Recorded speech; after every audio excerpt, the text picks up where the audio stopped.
Hey guys and welcome back to my channel. This is part 1 of What If Naruto Was the Whirlwind Alchemist in Fullmetal Alchemist. Before we begin, don't forget to like, share and subscribe, and also go and support the author, link in description.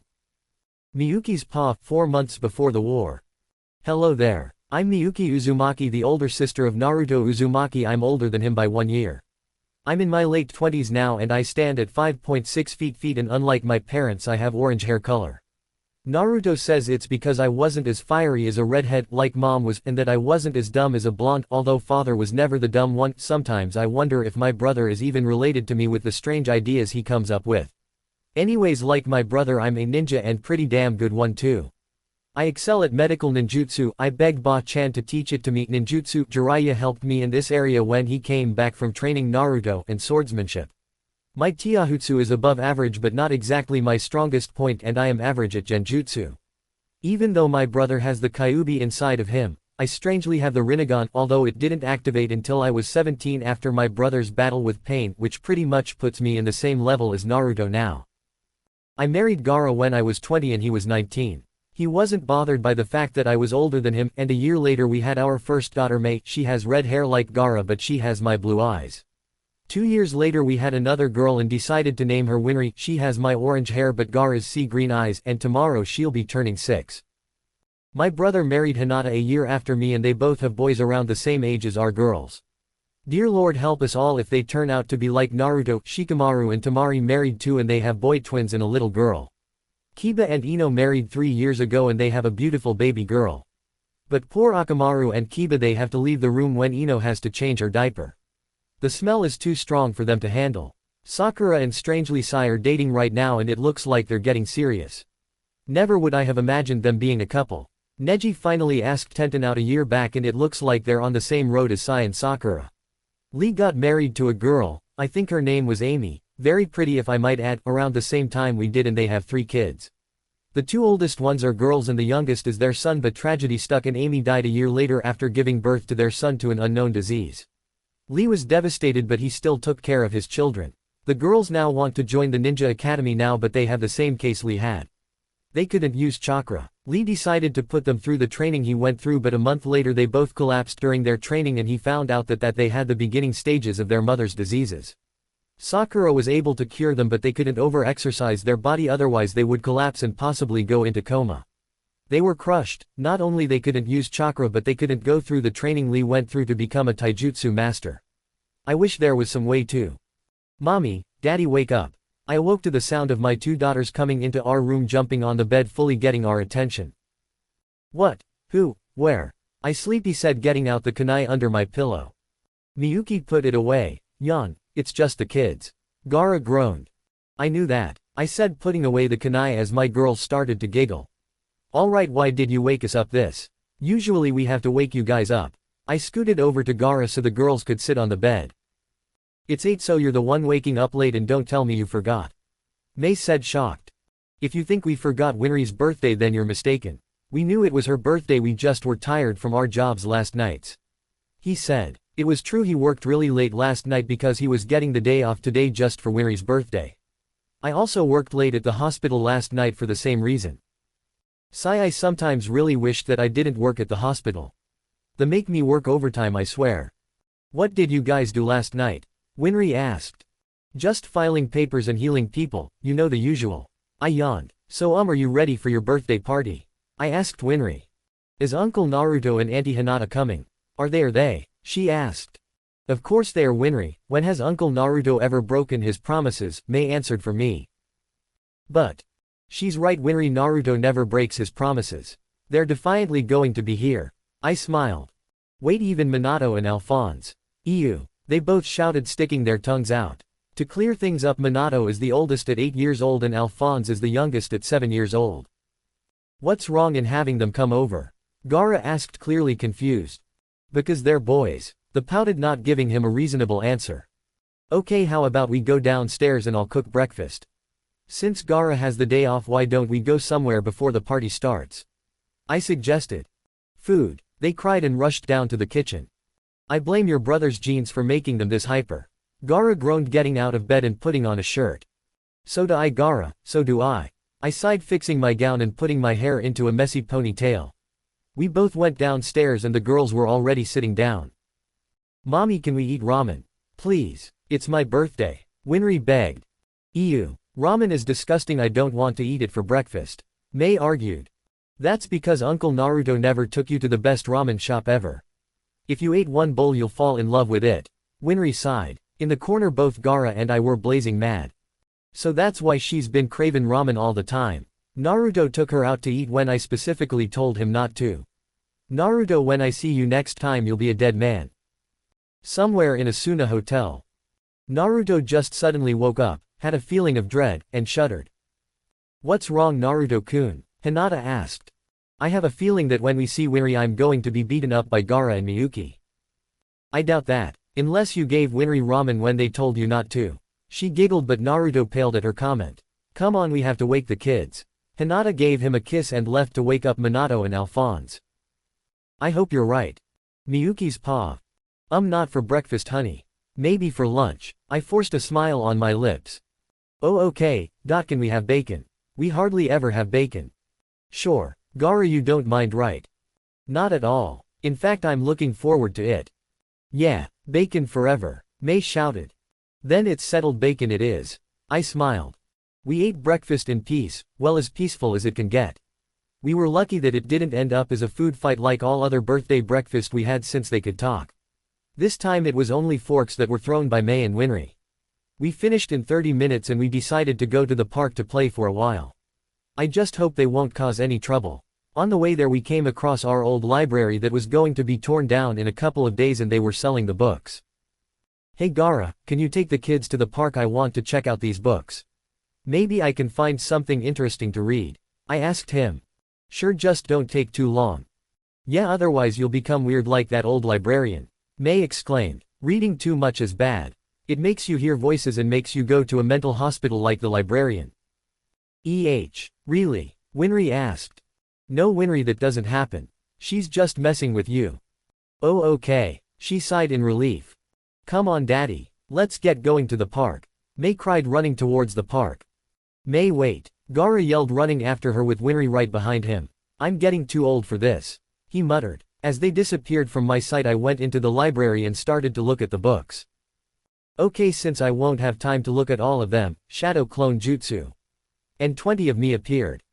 Okay, you guys go to the medical section, you 3 go to the ninjutsu section, you 4 go to the genjutsu section, you guys the taijutsu section, you the fiction, and I'll go to the history section. My clones were prone to, accidentally, dispelling themselves if they went to the history section by themselves. Right. Shish, the people around me hissed at me.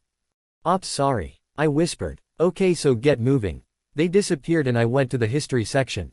There were a lot of books still left since probably no one wanted to read them. I took out a book on the history of Suna and behind it, there was a part of a combination lock. I took out a couple more books and I reveal a whole keyboard and I looked at it confused. Strange, I thought Suna didn't have any more safes. And why would it be in a library? I whispered.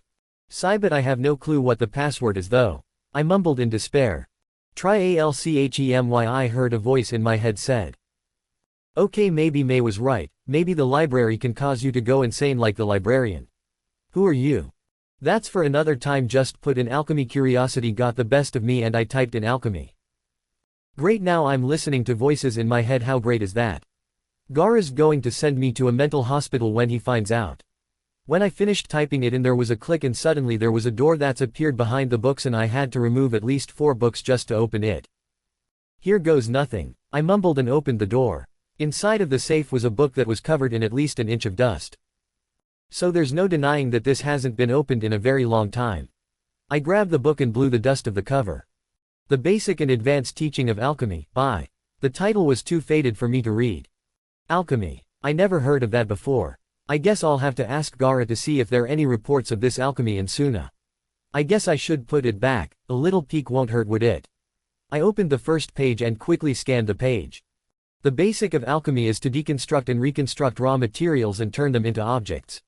This is based on equivalent exchange. I skipped another couple lines, absolutely requires no chakra. My eyes widened as I read that part aloud and I quickly closed the book. This is what I need to help Lee's kids. If I find a way to use this alchemy then they can go and join the academy. I looked back into the safe to see if there were more books about this alchemy, but it was gone. Okay, I'm going insane. I could have sworn that I saw a safe. Never mind, I'll just confuse myself even more if I keep thinking about it. Okay, now back to the park and celebrate Winry's birthday. I left the history section quickly to spend more time with my girls. If I had stayed a couple of seconds longer, I would have seen a black shadow with a purple eye and menacing sharp teeth come out of the bookshelf. It is going according to plan, Father. She took the book. A young voice said. Good, came back home. I can't hold the gate open any longer. A godlike voice echoed. Right, and in a swirl of lighting the shadow disappeared. Gaara's paw. I saw my wife running over the hill and I said to the kids. Hey, your mom's here. She didn't go insane like the librarian. May shouted, running towards her. Mommy, Winry cried. Hey, I hope you guys behaved. She smiled at them. Of course we did, we're not 5 anymore. May stuck her tongue out. True. Mommy, can we get ice cream? There was a guy selling them and lots of people are buying it. It was very rare for an ice cream man to be here in Suna. I mean, ice cream melts the moment the sun just hit it. That's one of the downside of living in Suna. Really? Where? Show me where. Miyuki cried with stars in her eyes. Did I mention my wife just loves ice cream? Over there. Come on, Daddy, May. Winry cried, leading the way. And that's how we spent our morning. We ate ice cream and then we went on the swings in the playground. When my wife went on it, she somehow got herself twisted in it and it took 5 minutes to free her. I guess swings don't like me. She smiled. We spent another 30 minutes at the park before we headed towards a restaurant to eat lunch. There we ran into Naruto and Hinata along with their 2 kids, Minato and Alphonse. I knew we weren't going to have a peaceful lunch then. We only spent 30 minutes in there before they kicked us out. And that's because I was the cage. In the end, we got takeout and we ate lunch at our home. From there we started to prepare for the party and around 6 guests started to come. Shikamaru and Tamari with their kids came, Kakashi, Kankuro, Sakura and Sai, Ino and Kiba with their daughter, and Shino. The rest of the gang couldn't come because they were on missions and they wouldn't let the babysitters take the kids to Suna. Let's cut the cake, May shouted, causing my sister's kids to shout the same thing. Cake, cake, cake, cake, we want cake. And cake you'll get. Happy birthday, Winry. Miyuki smiled at her. It was a 2-layer cake in the shape of a ramen bowl. I looked at my wife accusingly as I saw Naruto, Alphonse, Minato and Winry's eyes sparkle. What, it's her birthday? She shrugged. Winry quickly blew out the candles, and was bouncing on her chair waiting for me to cut the cake. Is it really ramen flavor? Kakashi asked Miyuki. No, it is vanilla flavored, just don't tell them that. She whispered. Thankfully the kids, yes I refer Naruto as a kid, didn't notice the difference and we ate in peace. The party went for another hour before our guests started to leave. By then our children had fallen asleep and we carried them to their rooms. They look so peaceful when they're asleep, she muttered, kissing each of them on their forehead. Unlike when they're awake, they're anything but peaceful. I swear it's like they eat sugar every morning. I chuckled. By the way, did you find anything in the library? I asked, getting into our bed. Yeah, a book about alchemy. Do you what alchemy is? She asked. Books. Alchemy. That's a word I never heard. I'll check into it. It says it's a scientific method to deconstruct and reconstruct raw materials into objects. It's based on equivalent exchange. And the weird part is it requires no chakra. She said, reading the explanation straight from the book. Let me see. I asked and she gave me the book, but when it touched my hand all the text I saw disappeared. What just happened? She asked, confused. I don't know. Maybe you can only read it. I wondered and gave her the book back. As soon as it was out of my hands, I could see the diagrams back on the page. It seems you were right. I'm going to try this. If I can master it, maybe I can teach it to Lee's kids. So that's why you got it, didn't you? She only nodded. It's not fair that his kids have to suffer so much. I want to help them in any way I can. If it gets too dangerous, I'll stop. Please let me do this. She pleaded with me. I sighed and pinched the bridge of my nose before replying. Fine, but you have to tell me your progress every week. Thank you, Gaara. Thank you. She hugged me tightly. You're welcome. Let go to sleep, I have to go to work early and we need to make sure the kids won't tear down the house tomorrow. She chuckled and snuggled closer to me. Night, Gaara. Night, Miyuki. And I turned off the light. Oh, how I would hate letting her study that alchemy later on. Miyuki's POV 4 months later. 4 months, 4 frickin' months, I struggled to study alchemy and perform it at the best of my ability. I was so lucky that I could use shadow clone jutsu, otherwise, it would take me forever just to do the basics. I had to learn how to draw a transmutation circle, which I found out you needed to do alchemy, otherwise it fails. If I messed put on a part of the circle, then it wouldn't work. Next was trying to deconstruct and reconstruct raw materials into objects. At first, I just used the table, but it only provided a small amount, so I moved to the floor. It was tiring, I tell you, and frustrating, and I nearly gave up, but I remembered about Lee's kids and I kept on going. I also put some rules in alchemy, like, you can't make gold. I tried that once, and let me tell you, my family were so surprised that they fainted. It would ruin the economy, and well, it's just not right. You also couldn't do human transmutation. I learned that human transmutation was a way to bring back the dead, but I knew that it wasn't possible. The dead are never supposed to brought back to life, and if you did, the price was too high. Gaara and I both agreed never to do this and wrote the chapter about human transmutation. Do not attempt, otherwise you'll die. Well, we didn't know if that would happen, but better to be safe than sorry. The past week though, there have been sighting of new foreigners that came across the ocean, and they seem to be very hostile. They already had attacked the land of the waves, and they were proving to be a very powerful enemy. Naruto, Gaara and all the other cage leaders tried to compromise with them, but they wouldn't listen. It seems that we were on the brink of another war. I tried to stay positive, but 2 days ago while I was having a girls' night out with Tamari, my cup that held my green tea cracked. I wanted to say that nothing was wrong, but omens like that, they usually brought bad news. The next 2 nights became really stressful, and my husband tried to calm myself down, but I couldn't help but feel something bad was going to happen. Mommy, are you awake? I heard my 2 daughters whisper. I lifted my head off my study table and closed the alchemy book. I gave a loud yawn and looked at the girls sleepily. Hey girls, what's up? Usually they never wake up this early. It looked like it was about 6 in the morning. An Anbu came to the house to get Daddy, and he told him something that made Daddy go off in a hurry. He told us to wake you up and to head to the Hokage Tower. He has to announce something. Mei answered. Then we should get ready. Come on, I'll make a light breakfast while you guys go change, hurry. I said. They nodded and headed towards their rooms. Quickly I made a clone to make breakfast, and I went into my room to change my clothes. In 5 minutes flat, all of us were eating breakfast, and strangely, the girls were quiet. Are we going to war? Mei suddenly asked. I stared at her for a couple of minutes before saying. Honestly, I don't know, Mei, but trust me when I say that it's not going to come here. We're one of the strongest villages besides Konoha, so they won't bother with us unless they want to make a peace treaty. I tried to reassure them. Promise, Mommy? Winry asked. Of course I promised you that I'll make sure nothing happens to you in war, and how can I do that if I'm not here? I smiled at them, going to my room to change into my ninja gear. I had a dark blue tank top shirt like kimono that had a red swirl on its back, then went to my mid-thigh and a red slash going around my waist to hold my sword sheath. Underneath the kimono, I had back shorts, and I had black boots that went up to my knee. I will have a picture on my profile soon. I tied up my hair into a messy ponytail and I was ready.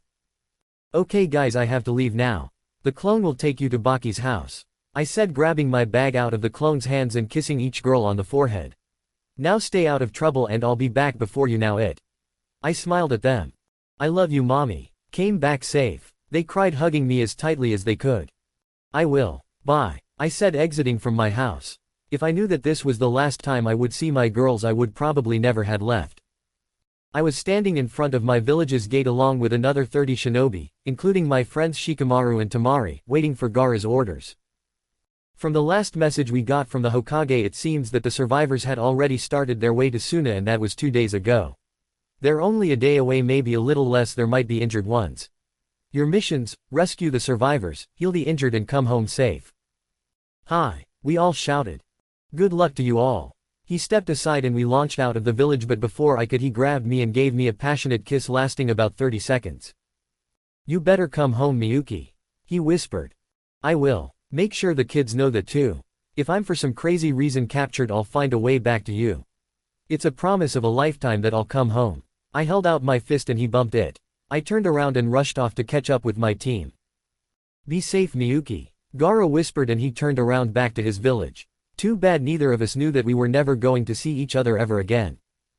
We've been running across the desert for at least half a day already, maybe more, and we could see the outskirts of the forest that separated our borders with Konoha. We're almost there, Naruto, just hang on. I whispered. Don't worry, Miyuki. I'm sure Naruto and everyone we knew are okay. Shikamaru said, but even then he didn't sound so sure of himself. But what I'm wondering is how those foreigners managed to almost massacre the entire village. Konoha is one of the strongest shinobi villages. Temari wondered aloud. They must have some sort of weapon that makes ninja helpless, otherwise the foreigners would have fallen to Konoha ninjas, Shikamaru said, and that made us think. It was true, Konoha forces would be almost impossible to defeat, let alone kill. So what did these foreigners have? Was it a type of poison, jutsu, or just some new power? We continued for another 3 hours until one of the shinobi ahead of me said, "My lady, we feel some presence ahead about 5 miles towards the east a little. We think it's the survivors." My eyes widened and I said in a firm voice, "Well then, what are we waiting for? Kick it into high gear." I shouted and sped up and actually passed the group. "Wait up, Miyuki," Temari cried, trying to catch up to me. "Troublesome women," Shikamaru grumbled, but he sped up too. He probably wanted to see if his friends were okay. Finally, after 15 minutes of running, we found the remaining survivors of Konoha huddled in a huge group. There were about hundreds of them as far as I could see. Tents were set up and ninjas were patrolling the area, even some civilians had volunteered to help. "Miyuki, is that you?" Kiba, one of the patrolling ninjas, cried. That caused the rest of the group to look at us and cry in relief. "We're saved. I knew Suna would help us. Thank God you came." The last one caught my attention though. "Auntie Miyuki, Auntie Miyuki," my nephews cried, crashing into me. "Minato, Alphonse, oh thank God you're all right," I cried, hugging them. "Where is your mother and father?" They held onto me more tightly and I knew bad news was coming. "D Daddy's GGG1. T they T took him," Minato cried. "A and Mommy's B bleeding a lot. H help H her please," Alphonse begged. "That's why I'm here," I told him. "Everyone's that's injured come over here and form a line. The most serve wounds comes first," I shouted, setting up the exam table. "Hi!" Everyone in the camp cried and started to get the wounded. "Minato, Alphonse, help me set up. I need all the help I can get." "Hi!" They both said and quickly helped me get my medical stuff together. In less than 5 minutes Hinata was already on my table. She was covered in blood and most of it seemed to be coming from her stomach. "Okay, you boys leave, this is not something you want to see. Can I have some help here? Sakura, Ino," I called out, shooing the boys away from this horrific scene. "Sakura was killed," Kiba whispered behind me. I didn't look back because I was too busy healing Hinata, but I did shed tears for her. What about Ino?" I asked, hoping that she is still alive. "Unconscious. She was hit in the head pretty hard. She's with Shino right now and he's taking care of her, Akamaru, and our daughter," he sadly said. Is there anyone dead that I know?" I asked, tears coming out faster. "Tsunade, Shizune, Choji, Ruruka, and my mom, most of our parents and senseis, Sai, Lee and Lee's kids," he cried. "They're dead," I gasped, almost losing my concentration. "Yes," he whispered. I could also hear him sobbing a little. When I'm done tending my patients I want the whole story," I ordered him. Hi, do you need help? Put bandages around Hinata's stomach. I'm done healing her. She's going to recover. Next. And that's how it went for the next 4 hours. I healed patients and Kiba would bandage them up. Kakashi had a broken arm, Neji and Tenten both had broken ribs, Hanabi had a fractured leg, and Konohamaru had a gash on his shoulder. Overall most of my friends were fine, and when I was done healing everyone that needed to be healed, Kiba and I sat down and he told me what happened. It was a regular afternoon, he told me. Nothing seemed out of the ordinary. There was no sightings of the foreigners anywhere near Konoha, or so they thought. It was about 2 in the afternoon when they attacked. Kiba said it was like they appeared from thin air since they didn't even sense them.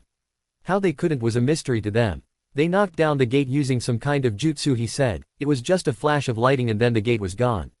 Once they were through the gate, the leader of the group, who had jet black hair tied into a tight ponytail and a patch on his left eye, just snapped his fingers and for some reason took away the use of chakra.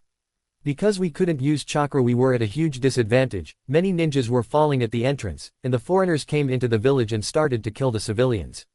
He was protecting some civilian kids when he was attacked. He was almost killed if it wasn't for Lee, since he was a taijutsu expert. Both him and Guy defended the civilians and the remaining ninjas as they fled the village. He said he briefly saw Naruto fighting the leader and him getting kidnapped, but he couldn't do anything. He had to get his wife and daughter to safety. It's alright. I probably would have done the same thing. But at least there's a chance that he's alive. I whispered. You said you saw a flash of lighting. Did the leader have anything weird on him? Like a circle by any chance? I asked since what Kiba had described sounded a lot like alchemy. Now that you mention it, his eye patch had some strange circle on it. Did it look like this? I quickly broke off a piece of a branch and I drew the transmutation circle in the dirt that I memorized 4 months ago. It looked exactly like it. What is it? Alchemy. It's like a scientific method of deconstructing and reconstructing raw materials into objects. It looks like I'm not the only one who knows alchemy. I mumbled. You know it. How? Kiba asked. The library that was closing in Suna a couple months ago. I found it there in a safe. Ever since then I was trying to learn it to help Lee's kids. I almost cried when I mention his kids. It says it requires no chakra, so, yeah, it's useless now. I grumbled. I looked at the campfire fire for at least a minute before Kiba spoke up. We should go to bed. We need the rest, so we head back to Suna by tomorrow night. I'll keep watch. Just go to sleep, you need it more than I do. He glared at me but nodded. I stood at the edge of the camp and stared out into the dark. Was really coincidence that the enemy knows alchemy, or was it, as Neji puts it, destined to happen? I didn't know when, but I sat down on a tree log and I fell asleep. I had a feeling of danger coming towards me when I started to regain consciousness. Immediately I woke up and Barley deflected a knife that was preciously aimed at my head with my sword. Who's there? At first I heard nothing, but I saw a small flash of lighting and a spear came at me. I cut the spear in half with my sword and I knew right then we were under attack. Quickly I created a clone and told her to tell the others and get out of here. Well, what do we have here? A Suna ninja. I heard they are on the same level as Konoha ninjas. I wonder if you'll die as quickly as them. A man with jet black hair in a tight ponytail came out and I could see he had an eye patch on his left eye. The same man Kiba had described that destroyed my home village. Why do you want to kill us? I asked, hoping to buy some for the survivors before his soldiers came to kill them and my men. Simple, we want to rule this land and it's impossible to do it with you ninjas running around. He smiled evilly at me. Well then I'll have to stop you. I gripped my sword much tighter, knowing that I would have to go all out on him. I would like to see you try with your chakra. He sneered and snapped his fingers. Less than a second my body felt cold and it felt like he had drained away from the life within me. I tried to create a clone but couldn't. He somehow made me unable to use chakra. Surprised are you? That's how the ninjas were when they realized that they could use their jutsu. Really pathetic. Now it's time to kill you. He punched the ground and spears came out of the ground and headed towards me. You know that attack is pretty pathetic. Quickly I reached into my pouch and pulled out some fingerless gloves. On them were transmutation circles. It doesn't even compare to mine. I smiled and I punched the floor, creating more spears sharper than his and going at a much faster speed. How do you know alchemy? He stuttered. Some secrets are worth dying for. I snarled at him and ran at him, sword at the ready. He just slammed his hands on the ground and created a wall. I managed to flip over it and tried to slice him with my sword. He got out his own sword and our swords collided, sending sparks flying. Did you think I only relied on alchemy? Yeah, you seem to be like a cocky bastard that relies only on alchemy. I growled. He sneered at me. Silly girl, only if you didn't use alchemy I would kill you right now, but we need you. Suddenly he disappeared in a flash. I held the grip of my sword tighter and stood still, waiting for some sign to see where he was. I heard a twig snap on my left and swung my sword in an upward motion and blood spewed out. Got you. I smiled, seeing that I got him. But he only smiled. It takes more than a scratch than to kill me. I looked at his wound and I was surprised to see that he was still standing, as if it didn't affect him at all. With that kind of wound, he should be on the ground screaming in pain. What the hell? That strike should have killed you. I shouted. Well, it's a good thing I'm not exactly human then. He disappeared and I barely blocked his next strike. Then what the hell are you? I slapped my hands together and when I spread them out a huge gust of winds came out. Having a doujin that allows you to control all the elements is sometimes a good thing. It even allows me to control all elements in alchemy too. TCH. Your friends are coming, looks like I have to wrap things up. He said, ignoring my questions. He slapped his hands on the ground and vines came from the ground wrapping around me and causing me to lose my sword.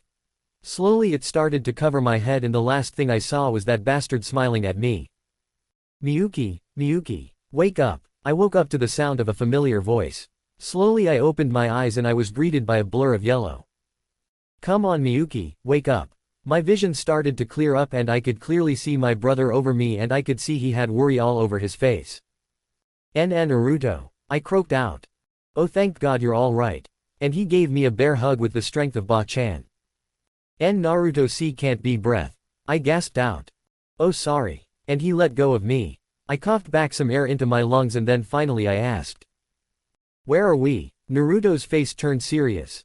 We're in their lair, in other words where the true leader lies. Or that's what I've been hearing.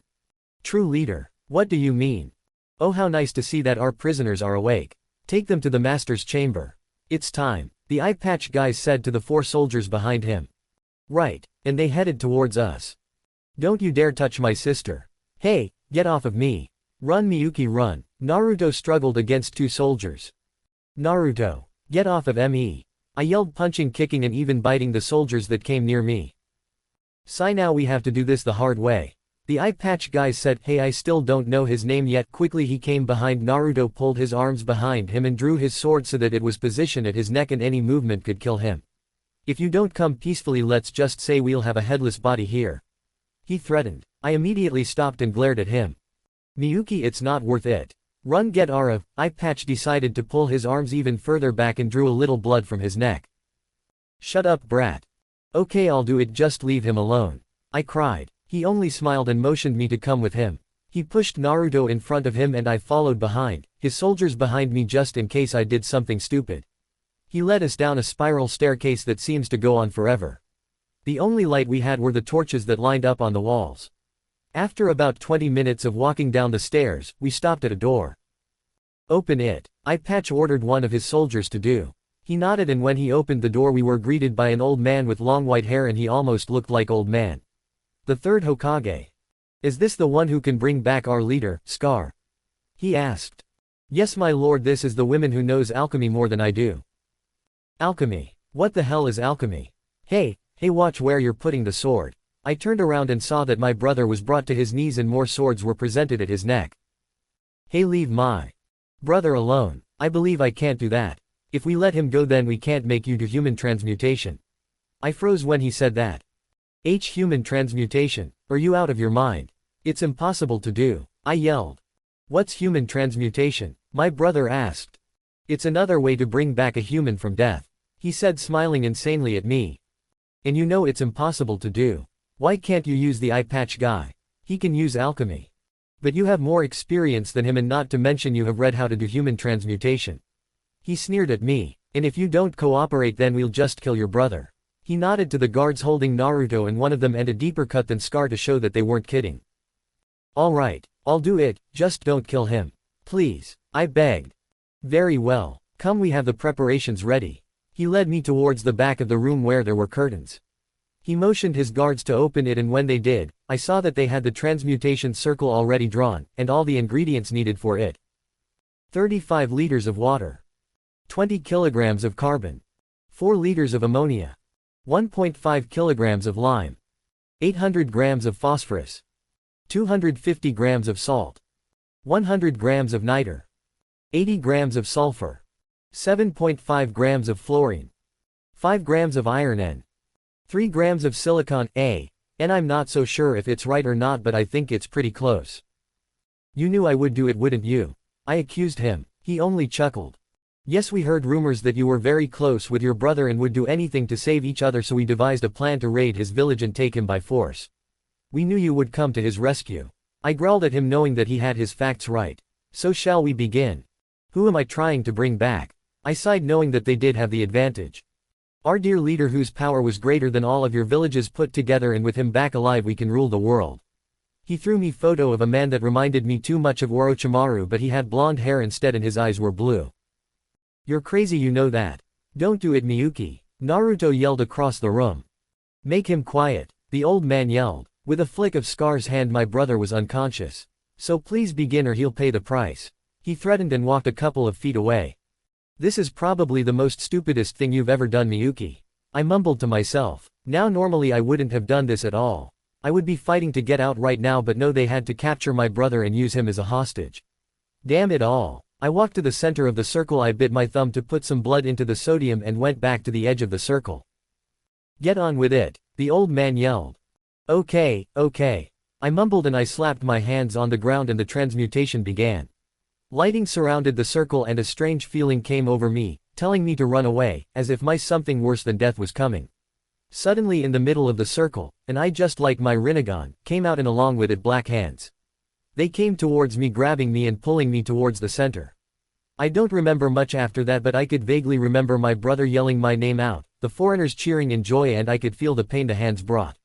It felt like they were ripping my soul from my body, and I screamed in terror and pain when I saw my hands starting to disappear along with the rest of my body. What the hell did I just do? Naruto's paw. Miyuki. I shouted as I saw black hands grab her and pulled her in. She was screaming in pain and I couldn't take it anymore. I was breaking out and taking her back home. Quickly, while the men were cheering, I slammed my head against the nearest soldier I saw. While he fell, I quickly broke free of my captors and ran towards the weird circle thingy, hopping to save my sister. It seemed luck wasn't on my side today, because in less than a second another bright light came from the circle, blinding me, and I didn't hear my sister anymore. I dreaded the worst and I ran even faster towards the circle. When the light did die down, all I saw was her wedding ring, but no Miyuki. Miyuki, Miyuki, Miyuki, where are you? I shouted. A figure much closer to the middle caught my eye and I ran to it, hoping that it was my sister. Miyuki, are you okay? I asked, turning the body over, hoping that she wasn't greatly injured, but I was greeted by a skeleton that barely looked human and was bleeding profoundly instead. He or she, I couldn't tell, lifted its head up towards me and in a raspy voice it asked, home. Before the neck snapped and it died right in my arms. I froze there, wondering if that was my sister or not, and if it was, had she just died right there and then? It seemed it didn't work, my men. Maybe another person can do this, right? The old man said in a sad voice. It didn't work because you can't bring back the dead, damn it. I yelled at him. He was the reason that creature lying in the puddle of its own blood that could be my sister, or that she died trying to bring it back to life. I needed some blood and it was coming from him. Please, we can bring the dead back. She just wasn't strong. Not even letting him finish his sentence, I quickly ran towards him in a yellow flash and grabbed him by his throat. You killed my sister. I growled at him, squeezing my hands around his throat, cutting his airway. PP Lise SSP, or me. He gasped. No, I said, and I crushed his throat, killing him instantly. My lord. All the servants cried. Kill him, Scar shouted. But before they could make a move, the ceiling above us shook. I could faintly hear the battle cries of my friends and I realized that they were coming to save us. It looks like you guys are losing up there against my friends. You guys better surrender or I'll kill you right now. I growled. All like you ever could. If I recall, I beat you. He stopped in mid-sentence because there was something sticking out of his chest. What? He choked out. Troublesome man. You couldn't just listen to Naruto, couldn't you? I heard my friend Shikamaru sigh. He released his shadow technique, leaving Scar to bleed out from his chest. He coughed up blood and he took a step towards me. Quickly I prepared a Rasengan, but before I could hit him with it, he fell to the floor bleeding to death. YYOUW will never see her again. He whispered. She's gone forever. Shut up. I screamed at him. She's not dead, okay, she's not dead. He only chuckled. Fool. He whispered his final words. He killed Scar and our leader. Kill him. The soldiers behind me shouted and raised their weapons at Shikamaru and I. Crap, this is bad. We can't take them all. Shikamaru said, calculating the situation. Before they could even advance towards us, we were saved by a very good friend of ours. Great sickle weasel technique. I heard Tamari shout and a huge gust of wind blew away the rest of the men, and killing some too, and before they could stand up they were surrounded by sand and leaf ninjas. Hey Naruto, good to see you alive. I heard my buddy Kiba yell out. Kiba, I'm glad that you survived the massacre. Did Hinata and? Yeah, they made it out okay. They are in Suna right now waiting for us to return. If it wasn't for Miyuki then Hinata would have been dead. Speaking of which, where's Miyuki? I clenched my fist and I closed my eyes, not wanting to cry in front of him. They made her do a human transmutation or whatever, I don't know much about the details. When the technique ended, all was left was her ring. I showed it to him, and that thing. I pointed to where the dead human, at least I think it was human, laid. Kiba looked too shocked to speak. So Miyuki's dead? Tamari asked, hearing my explanation of what happened. I could only nod. No, not Miyuki. Kiba cried out, as did Tamari, and Shikamaru held her, but he was also shedding tears for her too. Finally I let my tears fall as well and I shouted out. Why did you have to take her? This was the last time I ever saw my sister, Miyuki Uzumaki, in our world. Miyuki's paw. At first, there was nothing but darkness when I opened my eyes, and for a couple of minutes it stayed like that until I suddenly landed in a white room with a door behind me. The room itself was pure white and it felt a little bit peaceful, but it also had a lifeless feeling to it, along with loneliness and so many other feelings that I couldn't describe. As I looked up, I saw that the door in front of me had all the villages' symbols on it, along with the 3 eyes known to us. The one on top was the Rinnegan, at the bottom right was the Byakugan, and at the bottom left was the Sharingan, and right in the middle was the alchemy circle. Hey! I turned around and I saw a white human figure sitting on the ground. He had no eyes, hair, clothing, and the only thing I could see was his mouth, and for some strange reason he had only one flesh arm and leg. He was grinning wickedly at me. "Who are you?" I asked. "Oh, I'm so glad you asked." He seemed to be overjoyed that I noticed him. "You didn't answer my question, who are you?" He gave me an even larger smile. "You can say I am God, you can say I am the world or the truth, or anyone, or everyone, even you." So Truth, that name sounded simple enough to remember. Why am I here? He only smiled at me. "Foolish human, this is your punishment for trying to be like God." Then the doors behind me opened and the same black arms came to grab me. "Ah, hell no," I screamed as they dragged me back to the gate. I felt the same pain as I did when I performed the human transmutation. It felt like my soul was being ripped apart from my body, but this time I saw the truth about life. The truth behind jutsu and how to perform them without hand signs, the truth about alchemy, the truth about bijus, the truth about the Sharingan, Byakugan and the Rinnegan, the truth about life and so much more, and it was too much for my brain. "Make it stop. Damn it, it's too much information," I screamed. Suddenly I saw a strange white figure at the end of the tunnel. At least I thought it was the end. As I came closer to it, it took the form of a female that I soon recognized as my mother. Mom," I gasped. I reached out towards her. "Mom." Just as I was about to grab her, I was back in the white room. My hand was still outstretched and I was gasping for air. "Like what you see?" Truth asked me. "What was that?" I shakily said. "What was that at the end of the tunnel? Why was my mother there?" I screamed. "What you saw was the truth. What you saw was what you could only afford." Afford. I didn't pay anything, I said. He smiled so big that it was not normal. "Oh, you did. When you do human transmutation you must pay a price. But what should your payment be?" He wondered out loud, and for some reason I was scared. "You seem to be very close to your family. I wonder. If you touch my family I swear I will kill. Or should I kill you here right now?" He smiled at that idea, and by now I was trembling with fear. "Get it together, Miyuki. You can't let him see that you are scared." "Ah, I have the perfect idea." He clapped his hands together and laughed. He snapped his fingers and the gate behind me disappeared and another gate took its place. "What's going on?" I asked. "Why is the gate different?" "I've decided to make you unable to go back to your family, ever." My eyes widened and I shouted at him. "No, please, anything but that. Don't take me away from my family. Have a nice new life in Amestris." He laughed at me while the new gate opened and the same black hands grabbed me. "No, let me go, let me go. Naruto, Gaara, Mei, Winry, they need me. I can't abandon them." Truth just laughed harder and the gate closed on me before I could do anything. "Naruto, Gaara, Mei, Winry. I'm so sorry. I don't think I can keep my promise this time." Mei's paw. "Naruto, Gaara, Mei, Winry. I'm so sorry. I don't think I can keep my promise this time." "Mommy," I shouted, waking up. I was covered in sweat and I was gasping for my breath. "Onisan, what's wrong?" My little sister yawned next to me. I had accidentally woke her up with my screaming. Nothing, Winry-chan. It's just a bad dream, that's all," I said. It was my job as an older sister to take care of my little sister. That means that I shouldn't scare her with my nightmare. "It's okay, Onisan. I'm worried about mommy too. You don't have to hide it from me," she whispered. Her body then started to shake and I could hear her crying. Quickly I hugged my sister and tried to soothe her. "It's okay, Winry-chan. Mommy's going to be okay. I know that B but C can't help feeling that mommy's gone." She cried. I held her tighter and I also started to cry.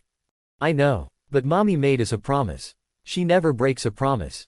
But for some reason I knew that I was only saying that to convince myself more than to convince Winry. I had a feeling that we would never see our mom again.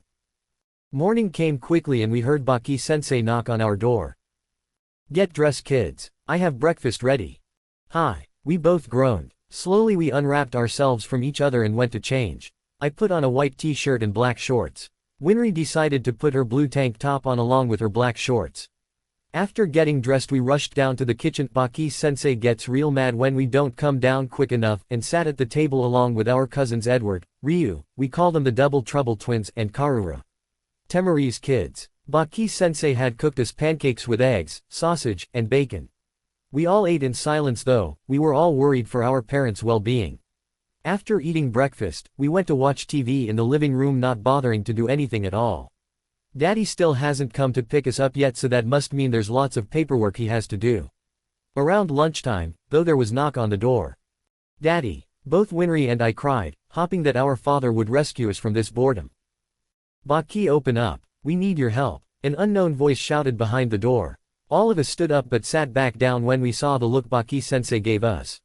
He went to the door and opened it, revealing another Sanjunin panting for air. What's wrong? The rescue team came back.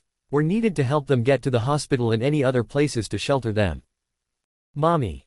Mommy, Daddy. We all cried, running out the door, ignoring Baki-sensei's order to stay in the house. We ran towards the entrance to the village and we saw hundreds of people coming in. Quickly we rushed into the crowd to find our parents. Mommy. Mommy. Where are you? Winry cried. Mommy, Daddy. You're home. Our cousins cried. We turned around and saw our cousins hugging Auntie Tamari and Uncle Shikamaru. Auntie Tamari. Uncle Shikamaru. Did you see our mom? We asked once we reached them. They froze when I asked that and I could see their eyes start to water. You see. May, Winry. We were both knocked over by our blonde and violet-haired cousins. Minato. Alphonse. You're alive. I hugged them back as hard as I could, crying that they were unharmed. We thought you guys didn't make it. Winry cried. We thought that too. Alphonse whimpered. Alphonse. Minato. There you guys are. Oh hey Mei-chan, Winry-chan. Our Uncle Naruto said. His eyes were red as if he cried recently. Uncle Naruto. Is something wrong? Where's mommy? I asked. The signs they were showing did not give me the answers I wanted to know. She's, he clenched his fist and closed his eyes, trying to hold back some tears. No. She can't be dead. She can't be dead. Our mom can't be dead. I shouted at him. What? Winry looked at Naruto in disbelief. I'm sorry Mei-chan, Winry-chan. I tried. Uncle Naruto hugged us both, trying to comfort us. Just then, I heard Daddy coming behind us, but I didn't bother to listen to what they were saying. I saw Daddy yelling at Uncle Naruto and crying. Uncle Naruto gave us to Auntie Tamari while he gave him Mommy's wedding ring to Daddy and cried too. He said something about human transmutation before Auntie Tamari took us away from the scene. We all went to the hospital to visit Auntie Hinata, but seeing her made me jealous of Minato and Alphonse. They had their mother but we lost ours. I couldn't take it anymore and I ran out of the hospital. Onisan. Wait. Winry cried, running after me. I didn't stop running, even when my lungs started to burn. I ran even faster, and when I felt like passing out I pushed myself even harder. I didn't stop running until I reached our secret spot. This secret was at the edge of village south of the main entrance, where Mommy, Winry, and I used to sit and stare at the clouds and had so much fun. I fell to my knees panting and I started to cry. Why? Why did you break your promise? I shouted to the skies. Oh Onisan. Are you okay? I heard my little sis gasp out. I turned to face her and I could see that she was trying her hardest not to cry. See, come here. I sniffled. She didn't hesitate and ran into my arms and full out cried in my arms. I am Miss Mommy. She cried. I do too. I whimpered, holding her tighter. We stayed like that for about 10 minutes before Daddy came. When he saw the state we were in, he quickly hugged us as well, whispering soothing words that had no effect us. Let's go home, he said. We didn't move, so Dad created a clone to carry Winry and he himself carried me. Once we reached home, Winry and I went to our room and sat on our bed staring out to the sky. I knew Daddy would be with us trying to get us over her death, but I knew he was suffering as much as us, and I think he couldn't handle seeing Winry since she looks like Mom a lot. We didn't eat dinner that night since we were too depressed to eat. It was around midnight when I decided to go to Mommy's room to grab our favorite stuffed animal, a plush fox that was red. It always calmed us down and I think Winry needed it the most. I'll be back, Winry-chan. I'm going to get Kyubi. The plushie, I said, getting off the bed. Wait. I'm coming too, she hiccuped. K, come on. Quietly we entered the hallway, checking if Daddy was still awake. We could hear him snoring softly in the living room. I motioned Winry to come out of the room and we quietly went to Mommy's study room. That's where she held our plushie and other various dolls. We opened the door wincing as it creaked. We stopped to make sure that it didn't wake Daddy and we let out a breath as he continued snoring. Once the door was opened fully and we could see Kyubi, Winry rushed to it, hugging it tightly. While she made a grab for Kyubi, she had accidentally dropped one of Mommy's study books. Luckily I grabbed it before it had made any noise. Sighing in relief, I was about to put the book back before I noticed the title. The Basic and Advanced Teaching of Alchemy, by. This was the book Mommy was studying before she went to the mission. "Oh Nissan, are you coming?" my little sister asked halfway out of the door. "In a minute, I want to take a look at what Mommy was studying," I whispered. She came over to me looking at the book with interest. I opened it and I saw many drawing that hardly made any sense and scribbles next to the drawing. It would have been impossible to read if Mommy didn't put her own words next to the scribbles to make sense. Nothing caught my interest until I reached a chapter named Human Transmutation. Uncle Naruto said something about that when he told Daddy about Mommy. Winry whispered in my ear. My eyes widened and I quickly read what human transmutation was.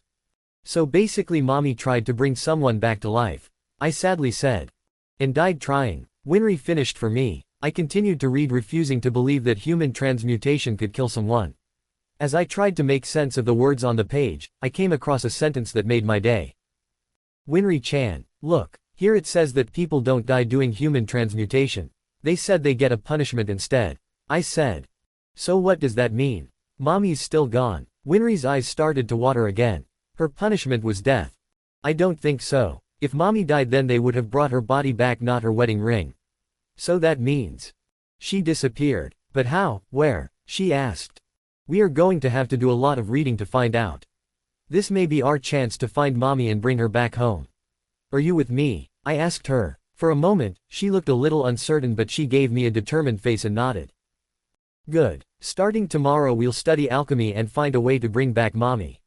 I held out my fist to her and she bumped it. "Don't worry Mommy. We are going to get you back home." Miyuki's paw. "What's that smell?" I thought as I regained conscious. "Is that fish? My favorite. Gaara would make me that when I came home from missions." Crap, the mission.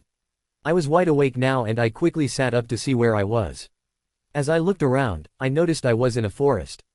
There was a fire pit and there was 6 fish cooking over the fire. I looked down at myself to see the damage. My clothes were pretty much ripped beyond repair and I knew I would have to find new clothing. It's amazing that it still covered me. Other than that, I didn't seem to be injured at all. Okay, I think it's safe to say that I'm not alone. There's way too many fish just for one person. I wonder who found me. I heard twigs snap at my left and I went to grab my kunai, but my pouch wasn't on me. Great, can this day get any worse? As the footsteps neared, I tensed up waiting to see if this person was a threat or not. "I see you're awake. How are you feeling?" the man said, entering the camp with more firewood. He had golden hair that was tied into a ponytail and had 2 hairs gone along his face to make his bangs, I guess. He strangely had golden eyes covered by glasses and he also had a beard to indicate that he was probably in his 40s. He was wearing a business suit and over it, he wore a brown trench coat. I tried to see if held any treat, but his eyes told me he wasn't lying and actually worried for my well-being. "I'm fine, Hohenheim, Van Hohenheim." He smiled at me sitting down on a nearby log. Hohenheim-san, thank you for rescuing me." "It's nothing really. I was traveling in the forest when a bright light appeared in the sky and you fell out of it." He chuckled, but then he gave me a serious stare. "So who are you and where did you come from?" I stiffened, but I refused to look at him. "My name is Miyuki Namikaze Uzumaki Sabaku. You probably won't even believe my story anyways." "I believe I would. After all, I saw black hands letting you go and that only means that you saw truth." I stared at him in shock. This man knew truth. Did this mean he performed human transmutation? "So you also performed human transmutation too?" I asked. "Not exactly, but I heard from my friend Izumi who did perform human transmutation and she gave me detailed information about what she saw." "So you tried human transmutation? Why?" he asked. "I didn't want to, but I was forced to. They held my brother captive and threatened to kill him if I didn't comply with their demand," I said, looking at the fire, remembering what happened. My fingers subconsciously went to my wedding ring. Gaara made the ring itself and it always calmed me down, but when I didn't feel it, I felt even farther away from my family. "I see, so where are you from?" "I'm from the Suna. Well, I guess I'm originally from Konoha, but ever since I married I've been living in the Suna," I said. Hohenheim brought his hand to chin and started to think. It was a while before he spoke again. Where is that? I'm afraid I've never heard of that place and I pretty much traveled everywhere. I paled when he said that, so truth wasn't bluffing and I was in a mistress, wherever that place was. You never heard of Suna or Konoha? Crap, this is bad, so bad. Crap, what am I going to do? I mumbled, tell me, is this a mistress? He nodded and all hope drained from me. Damn you, truth. Damn you. I shouted, crying at the end. Hohenheim sat there silently until I was done crying, which wasn't until like 5 minutes later. Can you tell me your story? If you don't mind, maybe I can help clear some confusion. I nodded and told him basically my life story, starting from my birth to my encounter with truth. I left some parts out like how my brother was a Jinchuriki, and my Rinnegan and other stuff. After telling my story, he sat in silence absorbing everything. So you're a ninja that came from Konoha but then moved to Suna with your husband Gara, where you found a book on alchemy and studied it to help your friends' kids, and 4 months later foreigners came to your land starting a war. You got kidnapped and was forced to do human transmutation, so save your brother. You encountered truth and he gave you a punishment by making you come here unable to contact your family. I nodded. I'm guessing you want to find a way back. I nodded again. I read in the book that you can power up your alchemy with a stone called the Philosopher's Stone, but it didn't give any more information than that. Do you know where I can find more information about it? He was silent for a couple of seconds before asking me. Do you want to use the Philosopher's Stone for that reason only, to find your way back to your family? I was confused by his question, but I nodded anyways. Even if it's the devil's work. Hohenheim-san, if it gets to that then I'll find another way, but I must look at all the possibilities. Please tell me where I can find information about the Philosopher's Stone. I begged him. I think he gave in because he gave me a map. This is a map of Central where you'll find information, but it's severely limited. You must become a state alchemist to have more access. State alchemist? What's that? You are an alchemist, no matter what you say. I was going to interrupt him, but what he said was true. I knew how to use alchemy, so I guess that made me an alchemist. A state alchemist is just an alchemist that works for the military. He explained. I bit my lip. This was a tricky situation. On one hand, I could become a state alchemist and have unlimited sources to research the Philosopher's Stone, but then I would have to work for the military and possibly go to war, and then it would take longer to get home. But if I didn't become a state alchemist, my sources would be severely cut, making it even longer to get home. I sighed in defeat, knowing what choice I had to make. How do you become a state alchemist? After eating a delicious meal of cooked fish and Hohenheim telling about this world and how to control alchemy without the use of transmutation circles, since for some reason ever since I saw the truth I could perform alchemy with the transmutation circles. He also told me the requirements of becoming a sat alchemist, and by the time he was done, it was morning already. Thank you for what you have done for me, Hohenheim-san, but I must be going to Central now if I want to take the state alchemist test. I bowed to him. Strangely, he chuckled though. What's wrong? I asked. I don't think you want to go out looking like that now, would you? I suddenly remember the shape my clothes were in and I blushed. Don't worry, there's a town nearby, we'll get you some clothes and some money and you'll be on your way. He started to pack up the camp, but I refused. But I can't take your money, Hohenheim-san. I'll repay you. Don't worry, it's fine, come on, the sooner we get you clothes the sooner you'll be on your way. He smiled at me. I sighed in defeat and followed him to town. It only took us 30 minutes to get to the edge of town and I could faintly read the town's name. Riesenbuhl, what a strange name. I muttered. Hohenheim just chuckled. We entered town, but people kept staring at me, and it made me self-conscious. Here, Hohenheim said, giving me his coat. Thanks. I mumbled, quickly putting on the coat. We entered a clothing store and Hohenheim paid for all my outfits. I made sure that they were relatively cheap for him. We exit the store with about a week's worth of clothes. I had thrown away my old fighting outfit and I was now wearing puffy, almost black pants that went a little past my knees. Along with the pants I had a gray cloth that went with it ending before my knees. I had a red tank top that went to my belly button, but it was triangular. On top of my tank top, I had a sleeveless coat that ended a little above my belly button. I also had red fingerless gloves, and to top of my outfit, I had some high heel sandals. Think of Azumi's. I'll have a picture of her new outfit on my profile soon. You do know that your clothing doesn't exactly make you blend in with us. Hohenheim said. I don't exactly care. Besides, if there's a fight I can move freely with this. I told him as we neared the train station. Well, I guess this is where we depart. Thank you for everything, even though you really didn't have to give me money. I said, giving him a hug. He stiffened up, but he did hug me back awkwardly. It's nothing really, but can you do me a favor? He asked. Sure, anything. Can you look out after my sons? They're in the military, so if you do become a state alchemist, can you look after them? I smiled at him. Of course. The train whistled, indicating that it was leaving. Crap, I gotta go. Thank you, Hohenheim-san. I'll look out for your kids. I yelled as I ran to catch the train. Once I jumped onto the last cargo, I looked back at him and realized that he never told me their names. Wait, how do I know that they're your kids? I asked. You'll know, trust me, he shouted back, waving. I hope you're right, I mumbled as his figure started to get smaller. Sigh, don't worry about that now. I should just hurry up and find a seat before I have to sit next to some weird person. I went into the train and picked a window seat. Luckily, no one decided to sit next to me, or is that a bad thing? And I had a peaceful ride to Central. I hope I can pass that state alchemist test. I really want to get home as soon as possible. After 20 minutes of looking at the countryside, I closed my eyes and fell into a dreamless sleep. Ma'am, the train has stopped and everyone has left. You're the only one left. I opened up one eye and saw that there was a train assistant standing over me, shaking me gently. Oh, thank you, I said, getting up and stretching my limbs and yawning. I grabbed the suitcase that Hohenheim gave me and got off the train. It was around late afternoon when I saw the sky, and I was amazed how busy the train station was. There were hundreds of people getting on and off of trains, and there were families waiting or saying goodbye to their loved ones.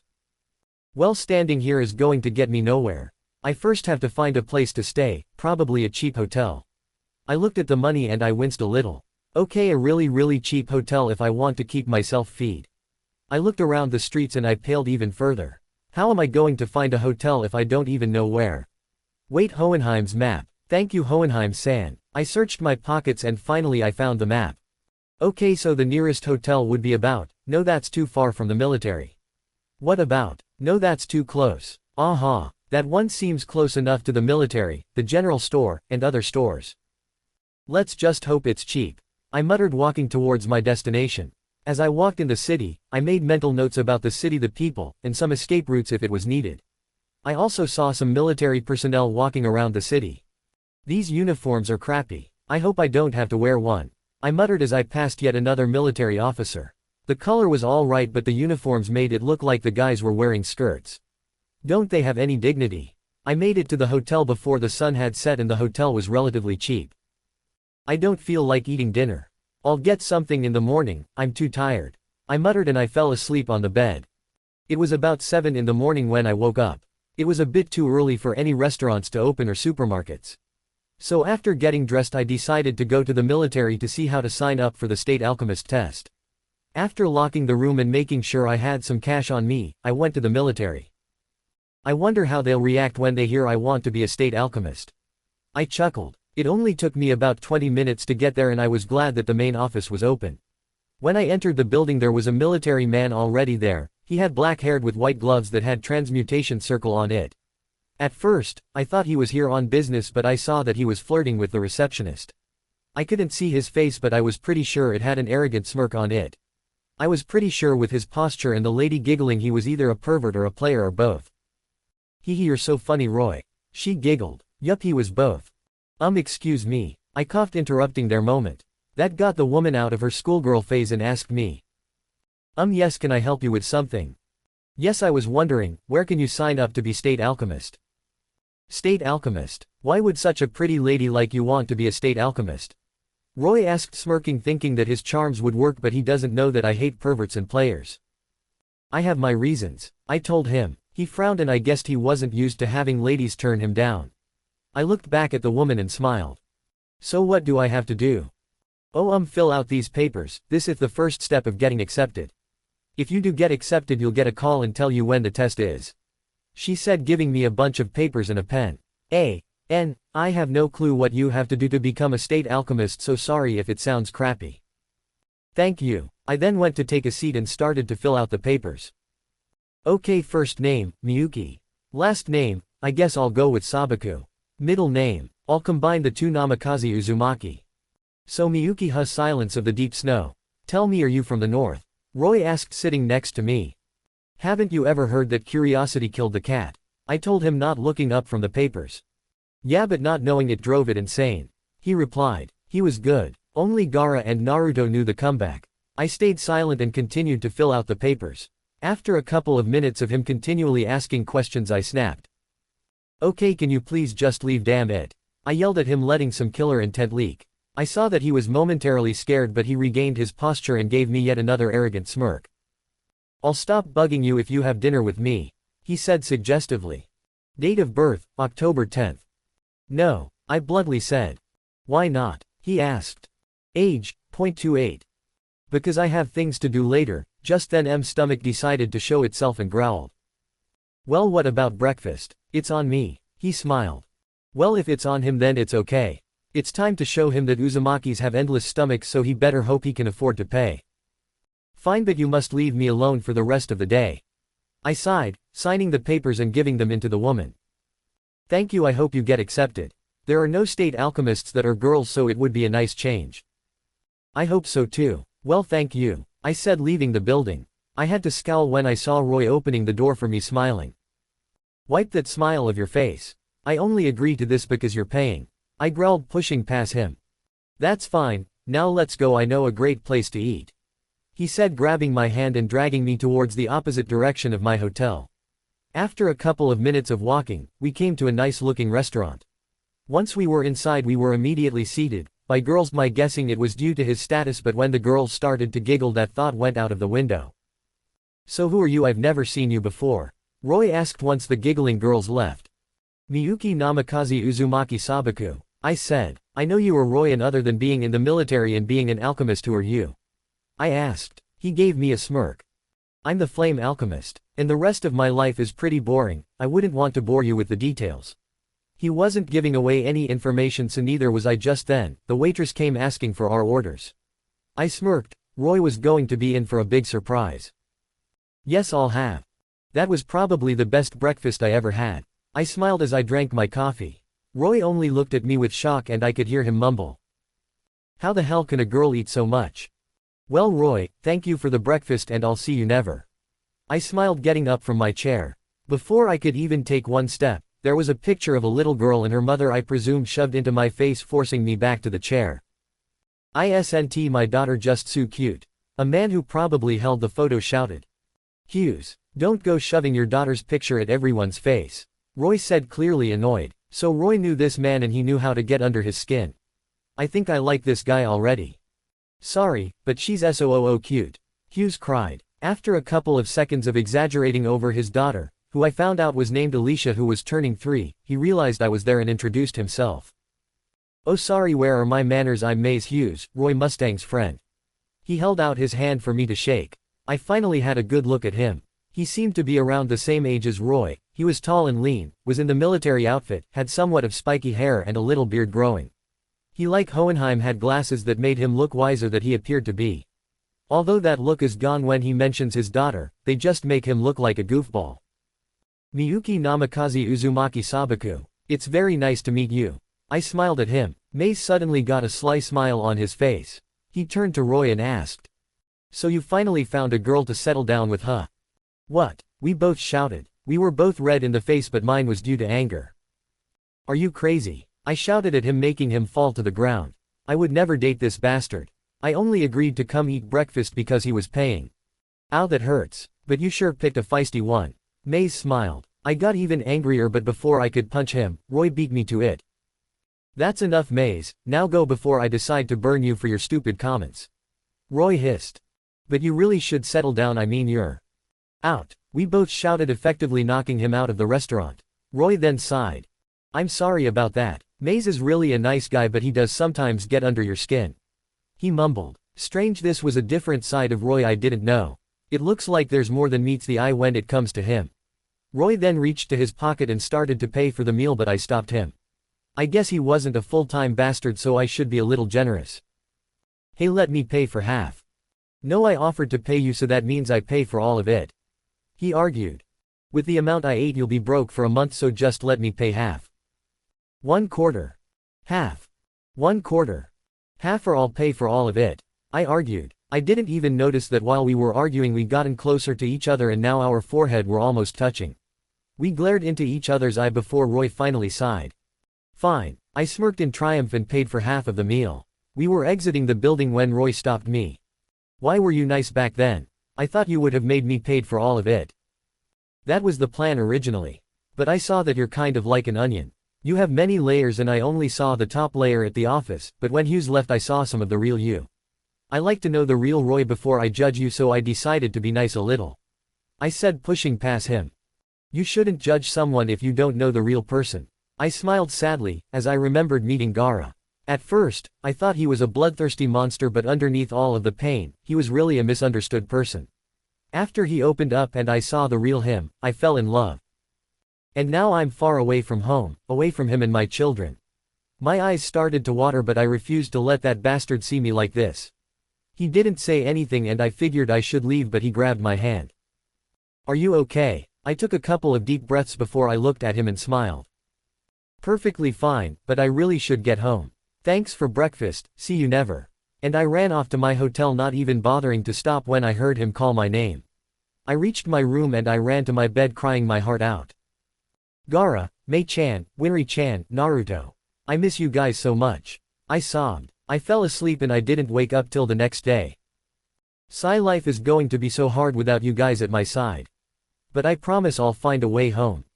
The next day I ran into Hughes and he invited me to his house for dinner to apologize how he behaved the other day. That's okay, Hughes. I don't want to trouble you. Nonsense. Besides, my wife would love to meet you, along with Alicia.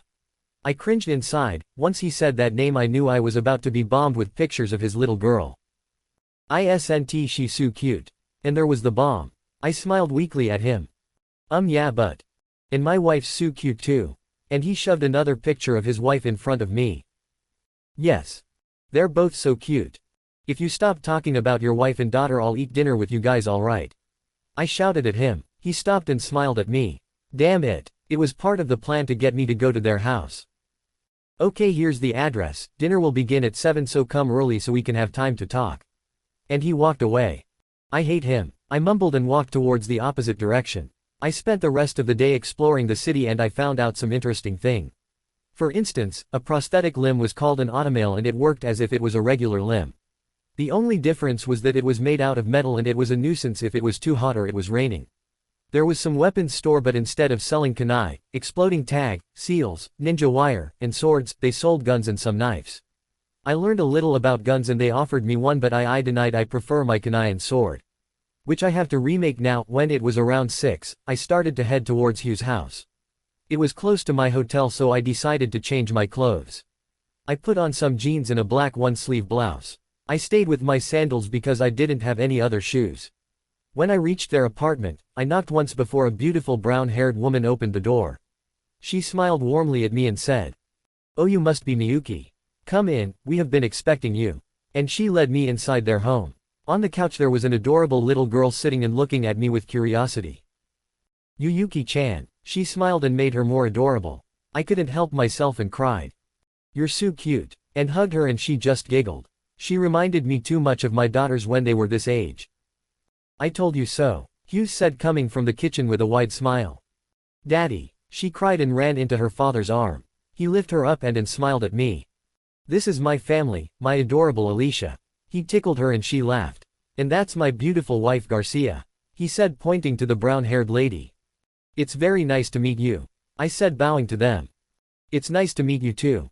I would never have thought that Roy would settle down," Garcia said, not noticing Hughes trying to stop her from saying that. "What? I'm not dating that bastard." "Hughes," I snarled, looking for him. He had put Alicia down and made a run to the kitchen. "Permission to hit your husband for being a pain in the neck." "Don't worry, I'll make sure he get his punishment," she then shouted to the kitchen. "Hughes, it's not nice to spread rumors that are not true." "I'm sorry, but they looked like they were, never mind," he said when he saw my face. "Sigh, I really wish I had my ring so people can stop bugging me." I mumbled and sat down on the couch next to Alicia, who was now drawing. "So you're married?" Garcia asked. I smiled sadly but answered nonetheless. "Yes, but I don't know really, to tell you the truth. He could be dead for all I know, or he thinks I'm dead." I could tell that Hughes was listening to the conversation, but he didn't say anything.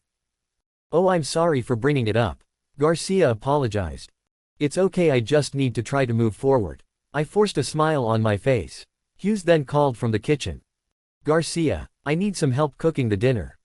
"Coming. You don't mind looking over Alicia, do you?" "Not at all." She smiled and went to the kitchen to help her husband. Just then, the doorbell rang.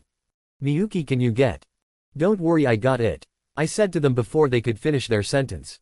Thanks, they called back. I went to answer the door and I had to frown when I saw who was there. Hey Miyuki, how are doing? Roy said. He was wearing a plain white t-shirt with some black pants and looks casual. Hughes invited you too. It must be fate that brought us. If you even finish that sentence, I'll make sure you know how powerful women are when they are pissed off. I growled at him, letting him in though. Hughes, you planned for this, didn't you? I snarled at him when he emerged from the kitchen. He chuckled nervously but said nothing. We sat down at the dinner table and somehow I ended up sitting next to Roy. I knew this wasn't going to be a peaceful dinner right then. I was right halfway through the meal. Roy started to flirt me and it pissed me off to no end. I was so tempted to throw food at him, but I refrained myself, telling myself over and over again that I was a guest and that I should act like one. I could tell Hughes was enjoying himself though, and even laughed when I threatened Roy to slit his throat. So how about another date? He asked suggestively. I slammed my fork on the table, looked at him straight in the eyes, and let out some killer intent. I take back everything I said yesterday. I believe you're nothing but a bastard. A frickin' state alchemist bastard. Roy looked like he was about to run, but he stood his ground. Hughes and Garcia laughed though. You're just like Ed, calling Roy a bastard and not afraid of the consequences. Hughes laughed. That broke the tension and I had to giggle a little. Well then, I have to meet this Ed and congratulate for calling him what he truly is. Hey. What, it is true, I said, and somehow we were locked into a starring contest, glaring at each other. Garcia was the one who broke the silence though. Well, I guess we should start cleaning up. Hughes, would you like to help clear the table? Sure, come on Roy, help me. Miyuki, can you help my wife wash the dishes? Sure, I smiled, breaking away from the glaring contest. I helped Garcia wash the dishes while the men cleaned the table. After that was done, I went to say my goodbyes, not wanting to intrude on them further, but they insisted that I stay. I argued, saying that I already stayed here long enough and I needed to get home. Somehow though, I ended up agreeing to eat at their place every day, at dinner, if I could leave early. Damn that Hughes and his manipulative behavior. Sigh. Okay then, I'll see you tomorrow. I smiled weakly. Bye Yuki-chan. Alicia shouted, earning another hug from me and an embarrassing, "You're so cute" shout. I said the rest of my goodbyes and went to my hotel, escaping Roy's flirty behavior.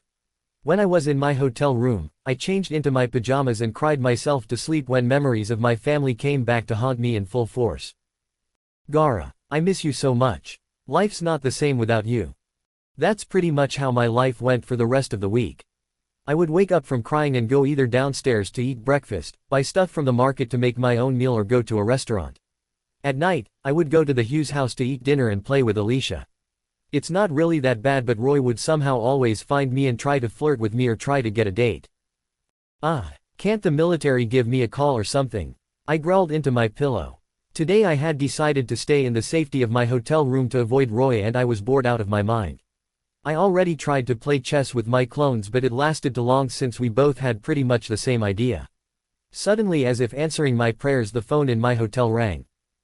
Please let it be the military, please let it be the military. I chanted, grabbing the phone. Hello. Is this Miyuki Namikaze Uzumaki Sabaku? That voice. It was none other than the state alchemist bastard. Roy, how the hell did you get this number?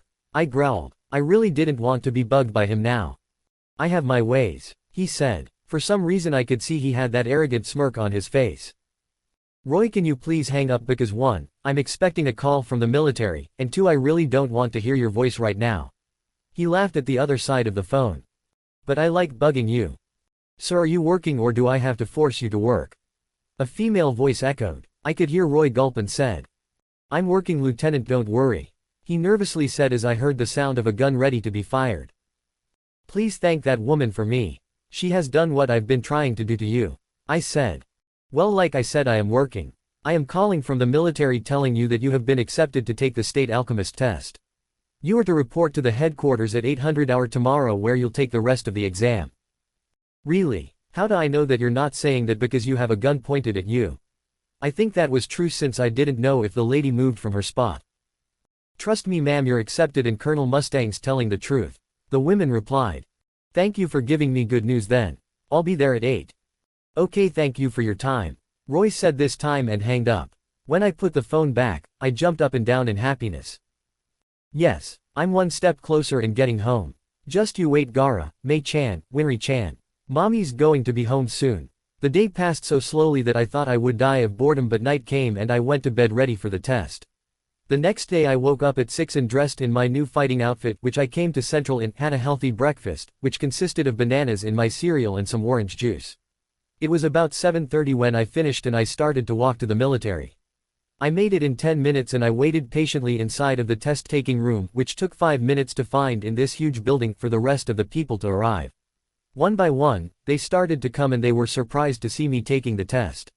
I would say there were about 15 in total, but I knew only probably 5 would make it to become a state alchemist. One of them had the nerve to ask if I was lost. When it turned exactly 8, the doors opened and out came about 5 people. 4 of them had papers, but the one in the middle who had an eye patch over his left eye seemed to hold high status. He then spoke after the test were done being passed out. As you know, you are here to take the state alchemist test. Most of you won't pass the first part and even less will make it to become a state alchemist. That made most of the men whisper among themselves. We wish you luck on the test, you have 2 hours to finish it. Begin. We grabbed the pencils that were passed out and we started to write furiously. Okay, let's see. What is the state alchemist duty to its country? Let's skip that. Question 2. What must you do if there's a code 4 and you are unable to contact your superior officer? What kind of question is that? Are all the questions like that? Crap, I'm so doomed. Wait, he never said there were any rules. So that means I can't get penalized for cheating. Looking up and making sure no one was looking at me, I silently activated my Rinnegan.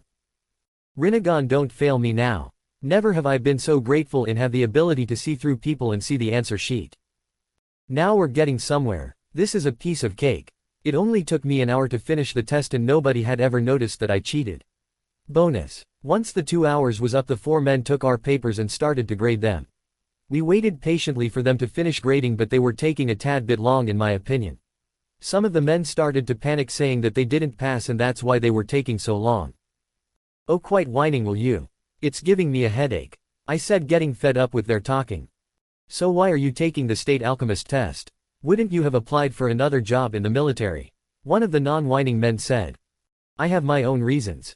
I said. He looked like he wanted to say more, but just then the doors opened again. The officers came back with what I hoped for was the test results. The eye patch man then spoke up. We thank you for taking your time to help serve our country better. When we call your name, please with me, David Luis, Michelle Norms, Tom Maris, Charles Martinez, and Miyuki Namikaze Uzumaki Sabaku. Congratulations on passing the first part of the exam. I stood up and followed the rest of the men, ignoring the glares I got from the other men, and followed them to another room. I can't believe that only 5 of us passed the exam. I think his name was David said. I know, and this is the first time a woman actually passed it. Michelle, I think, whispered. The rest of the walk was silent until the eye patch guy opened some doors and we came into a huge hallway. It was 2 stories high and I could see there was people watching us from the top. I could Roy and I had to resist a frown. Why did he have to be here and why couldn't he just leave me alone? Next to him was a small blonde boy who looked like we wanted to be anywhere but here. Behind them was a huge suite of armor that was looking around in curiosity. The blonde kid though looked very much like Hohenheim, so that must mean he's his son, but I would have to confirm it. I wonder why are they even here? He looks a little too young to be in the military, but then again I joined when I was 12, so I guess it isn't that bad. Okay, the eye patch guy is saying something now, I better pay attention now. Please line up over there. We would like to see your abilities with your alchemy, so I would like you to fight each other but not kill each other. We will judge you on your performance and see if you have what it takes to be a state alchemist. He then went to his line of officers and stood there waiting for us to begin. So are you ready? David asked, putting on some gauntlets. Ready as I'll be, just don't be sad when I kick your butt. I smirked, taking a fighting stance. Wait, where's your transmutation circle? Tom asked. I smiled even wider. You'll have to find out on your own. I ran at them, clapping my hands. Roy's paw. Miyuki. She was an interesting person to say at the least. When I first met her at the office, I didn't actually think she would sign up for a state alchemist. That job was usually reserved for men and hardly any women wanted the job.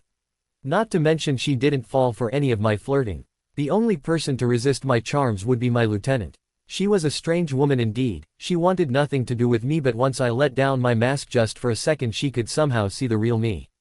Only my subordinates saw that side of me, and that took me some years to actually trust them. Although I really enjoy bugging the crap out of her, she came up with the same result as Fullmetal did when he learned of my behavior. Sigh, well, what can I do? When I heard that she was taking the state alchemist test, I didn't think she would pass it, but she somehow passed it and even got a perfect score on it. The only person I knew that got a perfect score was Fullmetal. Did that mean she was smarter than she let on? Hey bastard, why are we going to see some people take the alchemist test? I have things to do. Fullmetal always to the point, but I guess he did have a right to snap at me. I did drag him all the way from East City right after he came back from Lior. I only come to East City to visit Hughes, but I made an exception today. Well, if you haven't heard, there's a woman that actually passed the written test with a perfect score.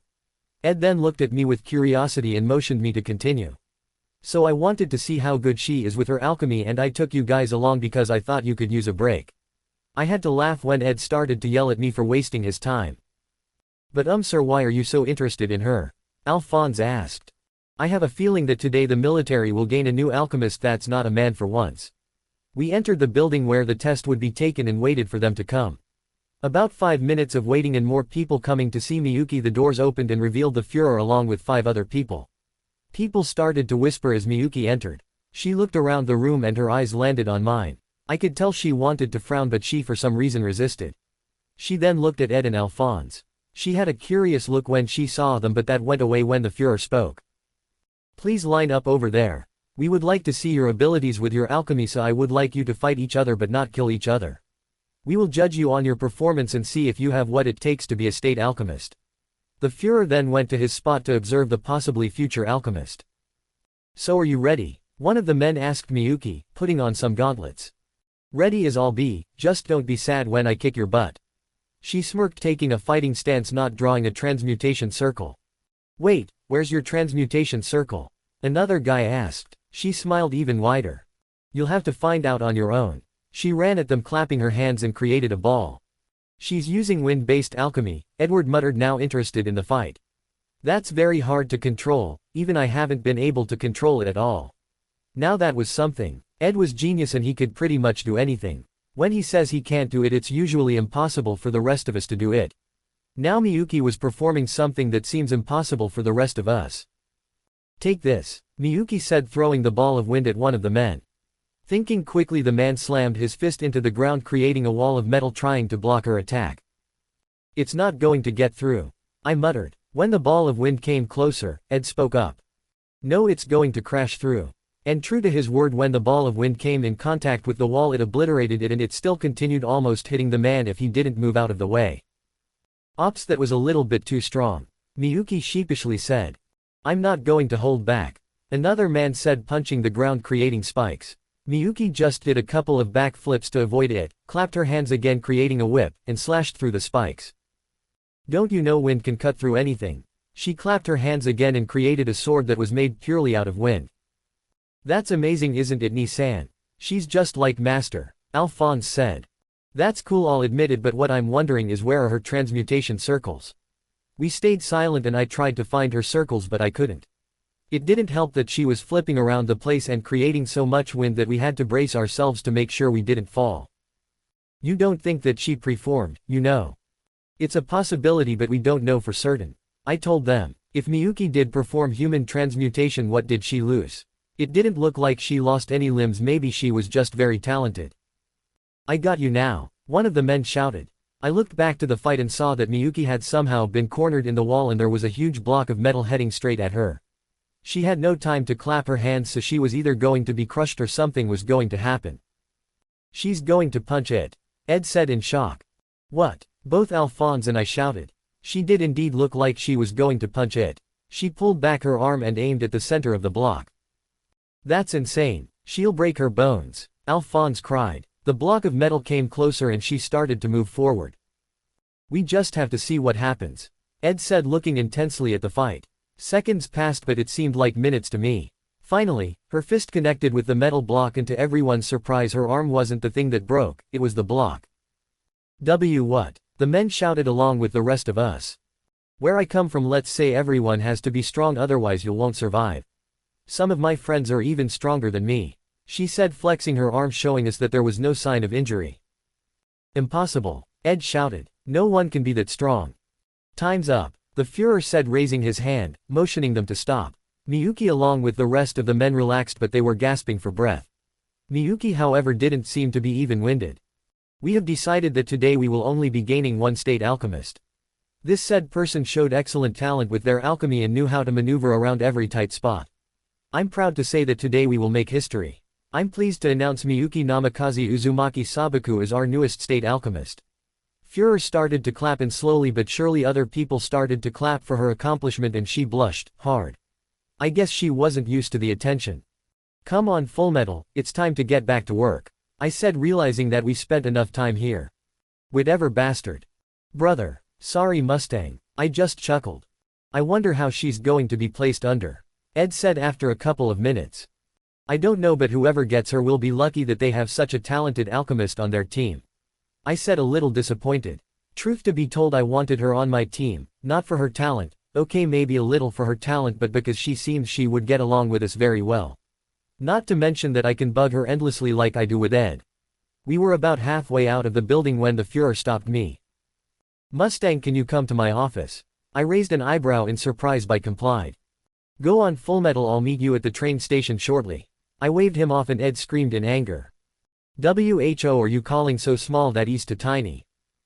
Brother. Sorry Mustang, Fuhrer, Alphonse said sheepishly covering the mouth of his brother before he could continue his rant. That's fine, just wait at the station. I chuckled as I saw Alphonse drag his brother out of the building. When they were out of earshot, I turned to the Fuhrer and asked. So what's this about? He smiled at me and said. Oh, you see. Miyuki's paw. I did it. I finally became a state alchemist. After they announced that I was a sat alchemist that led me to Fuhrer's office, I finally learned of his status after someone blurted out thank God they did or it would have been embarrassing if I didn't know who he was. And gave me some papers to sign, saying that I was loyal to them and blah blah blah. They also told me about my salary, how to get money from the bank and I had to create a password to give to the operator if I wanted to call the military from an outside line. They also gave me a silver pocket watch that looked like a shape of a lion, strange if you asked me. Do you want something engraved in it? One of the men in the office asked. What? Do you wish to write something inside your watch? The Fuhrer asked. I was about to say no when I thought of putting something to remember my family by. Yes, but can I write it? He nodded and gave me the watch. I opened it and with the engraving pen they gave me, I drew the Uzumaki's family symbol and wrote underneath it. Believe it. I then wrote next to the Uzumaki's symbol Suna's symbol and wrote underneath it. Family. I was lucky that I still had a picture of my family which consisted of Naruto's too. And I put it in there. Luckily, it fitted perfectly and I closed the watch. Is that all? Almost. Tomorrow you'll start your first day as an alchemist. You are to report your commanding officer. This is his office, it's located in East City and you should be there around 7. I suggest you leave today so you can get there without any problems. And don't worry about living arrangements, you can live at East City headquarters if you wish. The Fuhrer said giving a salute. I quickly followed suit and saluted him. As I was exiting I stopped remembering something very important. Fuhrer sir, can I ask something? He raised an eyebrow but nodded. Can I not wear the standard uniform?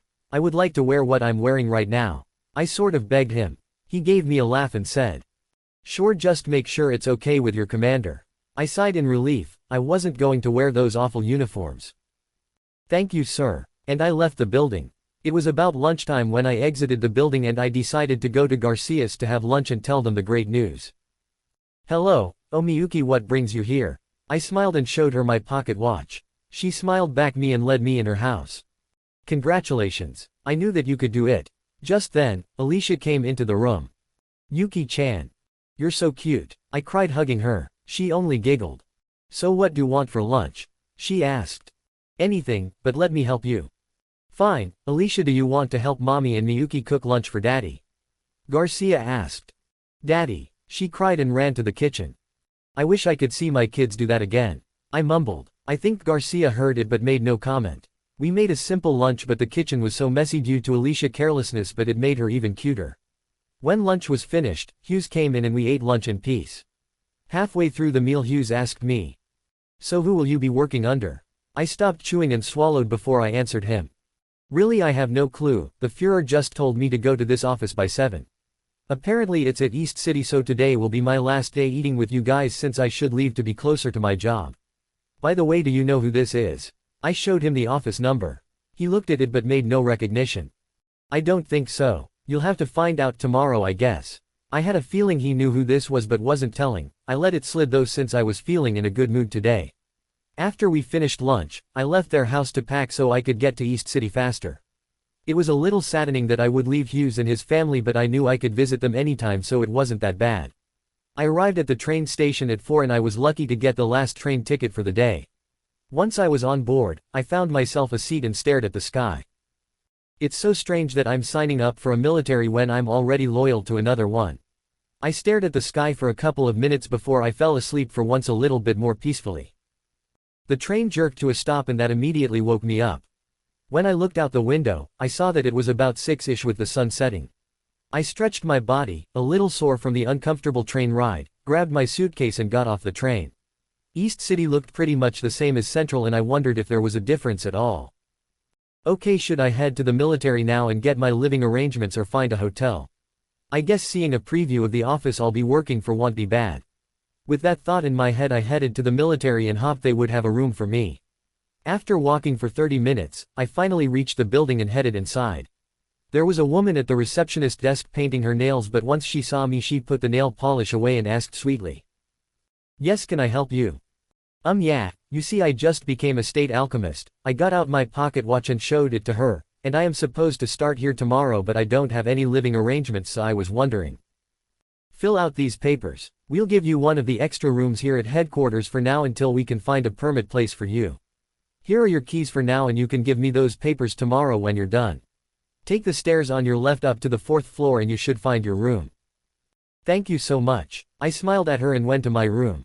As I came to the 3rd floor, I could hear a boy arguing about some bastard and making him go to Central just because he had some hots for some girl. Another but calm voice, which sounded like my own nephew Alphonse, tried to calm him down but was failing. I continued up and when I found my room I just dropped my suitcase, grabbed my pajamas, changed into them, and fell asleep on the comfortable bed. Tomorrow is the start of my first at the military. Oh, what joy. When I woke up it was around 5:30, so I decided to take a shower before I ate breakfast. Taking a 10-minute shower I changed into my outfit and I made sure I had my pocket watch in my pocket that I added to my pants. I ate my breakfast and I saw that I had 30 minutes left, so I decided to turn in my papers. Luckily, the same woman was there from yesterday and told me that they would have a room ready for me by tonight. I started to walk up the stairs to head to the office that I have been assigned to when I saw that I had 20 minutes left. While I was on the 4th floor, I noticed that the same boy from yesterday was also climbing the stairs too, along with his armor suit friend. Maybe they know where the office is. "Hey, excuse me." The blonde kid didn't react, so I tried again. "Hey blonde kid, do you?" I wasn't exactly ready for what happened next. One moment I was asking the kid for direction when I on the floor, almost blown away by his shouting. "Who are you calling so short that he could be mistaken for a blonde teddy bear?" After a couple of seconds of being in shock by his shouting, I had to laugh. He was too much like Minato when it came to his height that it was almost scary. "What are you laughing at?" he yelled. "Ni-san, I'm very sorry for my brother's behavior." After calming down I finally told them. "No, I'm sorry for laughing, it's just you remind me of my nephew when you talk about his height. He's small for his age, so he's very sensitive about his height. If I knew you were sensitive about your height I wouldn't have made that kid comment." I smiled sheepishly at him, but it was forced. Whenever I think of my family, I get depressed and I don't think that would make a good impression on the kid. "Whatever, so what did you need? Oh, by the way, I'm Edward Elric, and this is my younger brother Alphonse Elric." He pointed to the suit of armor that waved politely at me. I gave them an eye smile since I was desperately trying to hold my tears in since I heard Alphonse's name. Damn, there's just so much similarity between them and my nephews. Is this Truth's way of torturing me? "Miyuki Namikaze Uzumaki Sabaku, so you must be the Fullmetal Alchemist," I said, shaking hands with Edward. I heard people talking on the train how a short blonde kid, who was called the Fullmetal Alchemist, that saved a train from terrorist. They also said that he had a height problem. "Wow, you're like the first person to get it right." Edward said, shocked. "That's good, I guess. Oh, now I remember what I was going to ask you." I fumbled with my pockets and grabbed out the piece of paper that held the office number. "Do you know this is? I'm supposed to start there today." Edward looked at it and frowned. "So you'll also work under that bastard too? Great. He'll probably make me show you around." Edward grumbled and started to walk ahead of me. "So I'm guessing you have him too and you hate him." "What gave it away?" Edward said sarcastically. Alphonse sighed but followed him anyways. Sorry about Nissan, he just doesn't like. I just don't like him. I hate that bastard, Edward growled. I had to sweat drop at that. What made him hate his commanding officer so much? So how old are you guys? I asked, wanting to switch topics. Nissan is 15 and I'm 14. Alphonse answered. So they're barely entering their teens. When did you guys join the military? About 2 years ago, Edward answered. So they only been in this system for 2 years. I wondered if they had killed anybody. I had killed dozens when I was 15 and even more as I grew older. When they didn't speak up, I looked up and saw that they had confused looks. What? You're not freaking out? Usually people say that I'm too young to be in the military. Edward sighed. Well, if the military let you join, then they must have thought that you were matured enough to be in the military, so that's why it's not much of a surprise. I quickly came up with an excuse to cover my mistake. Alphonse seemed to buy it, but Edward looked suspicious of me, but he let it go. After walking for a couple of minutes, we stopped at a door. Well, we're here at the bastard's office, Edward growled. He opened the door and an angry but familiar voice rang out. Why are you late? This is not the attitude a state alchemist should have. Relax, bastard. We bumped into each other and we came a little late. Finally, the door was wide open and I could see 6 people in total, not counting Edward or Alphonse. One of them was a blonde-haired, amber-eyed woman that held a strong aura around her. She was standing next to a table, and at that table, there were 4 guys. One of them had glasses, dark brown, almost black eyes and black hair. He seemed a little innocent to be in the military, but looks could be deceiving. Next to him was a white-haired man. Well, it was white on top but black at the bottom, and his eyes seemed to be closed, but I couldn't tell. Across from him was a bulky-looking guy that had brown hair and seemed to be growing a small beard. He had a laid-back attitude, but his eyes held wisdom, and I knew I was dealing with another Shikamaru here. Next to him was a blonde, blue-eyed smoking man. He also had a laid-back behavior but seemed alert to his surroundings and was staring at me with interest. So, bastard, what do you want me this time? Edward asked. Finally, I looked up to see who my superior officer was, and I had to scowl. The sitting behind his desk was none other than that state alchemist bastard. You! I shouted, surprising everyone in the room. You know, I cut off Edward, not letting him interrupt my rant. Out of all the people I had to be placed under, it had to be you. You planned this, didn't you, bastard? It was quiet for a moment before Edward full out laughed. I wouldn't be laughing, Fullmetal, because you get the job of showing Miss Miyuki around the place and showing her the ropes. Roy smirked, and that got him to stop laughing. What? Why me? Because I said so. I can see why Edward hates Roy as much as I do now. He looked at me and then at my outfit. What's wrong with my outfit? I hissed. Why aren't you wearing the standard uniform? Because I don't like it. Change into it. No. You will. No, I won't. Yes, you will. No, I won't, and if you continue to argue, I'll punch you so hard that even your great-great-great-grandkids will feel it. I snarled, letting a lot of killer intent out. Everyone was setting bullets until Roy gulped out. Why, yes. I then released it and smiled at him. I'm glad we have an agreement. Edward smiled at me. I'm liking you more every minute. I smiled back at him and gave him a peace sign. We have to stick together, since I believe we are the only ones who see Roy's true nature. Everyone just chuckled, even Alphonse gave a hearty laugh. Okay, enough with the laughing. Fullmetal, start giving her the tour. When you're done, we'll start introductions. Edward nodded and we, along with Alphonse, started to head out when Roy said, Wait, I still haven't given your state alchemist name yet. I looked at him with confusion. What's that? He sighed and explained it to me. It's a name state alchemist uses instead of their name. For example, I'm the flame alchemist due to my ability with fire. Edward is called Fullmetal due to his ability with metal. I need to come up with a name for you now. He stayed silent for a couple of seconds before he spoke up.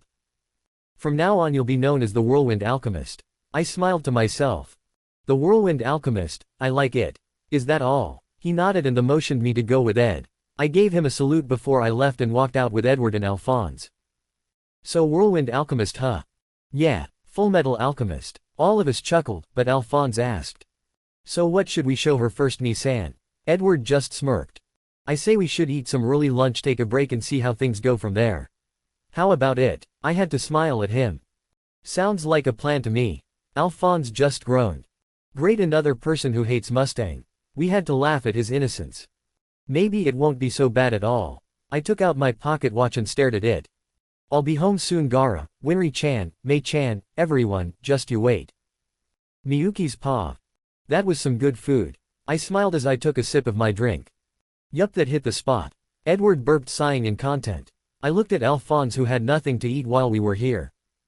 Aren't you hungry, Al? I can call you Al, right? Saying Alphonse just made my heart throb. Yeah, that's fine. And no, I'm not hungry. Are you sure? We had a really big breakfast, so that's probably why Al doesn't feel hungry. Edward covered for him. He was lying. For God's sakes, I had kids, so I knew if they were lying or not. You're lying. And no, we're not. I know when kids are lying. My kids do the same thing, so don't even try to argue with me. Now tell me, why aren't you eating? I looked at Al, waiting for an answer. Wait, you have kids? Edward asked. Yes, and don't change the subject. Al, why aren't you eating? I don't like people watching me when I eat. Al tried to lie, but he couldn't pull it off. That kid was just too damn innocent for his own good, even if his armor didn't show it. I sighed in defeat. It's obvious that you guys won't tell me the truth, so I'll drop it. Both boys sighed in relief. For now. They stiffened and Edward glared at me. I looked at the clock on the wall of the restaurant. It was about 12:30-ish. Okay, let's head back to the bastard's office. I think we've been gone enough. I heard Edward stifle a giggle and Al sighing. I paid for the food and we exited the restaurant. We walked in silence, but after a couple of minutes Edward spoke up. So you said you have kids. How old are they? I gave a sad smile but answered them. My oldest daughter is 8 and the youngest is 6. And how old are you? Al asked. Al, don't ever ask a woman about her. 28. Wait, what? Both Al and Edward did a double take and stared at me with shock. You heard me. I'm 28 years old. And don't tell anyone else if you want to live. I glared at them. They gulped and nodded fiercely. Good. Any more questions? Yeah, so you had your kids when you were only 21. That's pretty young. Why did you have kids? So young. Because where I come from, it's a very difficult life. You can have a family at a young age and hopefully watch them grow up. That's if you're lucky. And what if you're unlucky? Al asked. You'll die young and have no family, or you do have a family but still die young and won't be able to watch them grow. By now I had stopped walking and took out my watch, opened it and looked sadly at the photo inside. So where are your kids? I closed the watch, trying my hardest not to cry. I have no clue. We all stayed silent for about a couple minutes. Al was the one to break the tension. I think we should head back to headquarters. Colonel Mustang might be mad at us if we're late. I don't care what that bastard thinks. Edward snarled. Al only sighed and I had to chuckle. Well, I agree with Al, I don't want to be fired on my first day. Let's head back. Fine, let's get going. Edward muttered angrily. I shook my head at his behavior. He really acts just like Minato. On the way back, Edward told me basically about the military, where what was located, who was in charge of East City, and basically why he hated Mustang with a passion. He gives us so many missions and they always lead to a dead end. He only wants me to do his work so he can do other stuff to make himself Führer. He wants to be the Führer. I asked. Yeah, you didn't know? Al asked. I guess it was pretty common to know that Mustang wanted to be the next Führer. I heard some rumors but I wasn't sure. You know about rumors, sometimes they are lies people come up with. Oh, how well I knew that. I remember once a villager started a rumor saying that I was the Kyuubi's protector and to get rid of Kyuubi they had to kill me first. That was probably the worst time in my life. I can't even remember how many times I was admitted into the hospital because of that rumor. Subconsciously my hand went to rub my back. I could still feel the scars they permanently gave me. It spelled Demon Protector. Are you okay? Edward asked. You spaced out for a moment. I smiled sheepishly at him. Sorry, I tend to do that sometimes. Well, come on, we don't want to be too late. Edward huffed but gave me a curious glance. Either he didn't believe what I said or he was still wondering about my kids. I put that to the back of mind and told myself to worry about it later.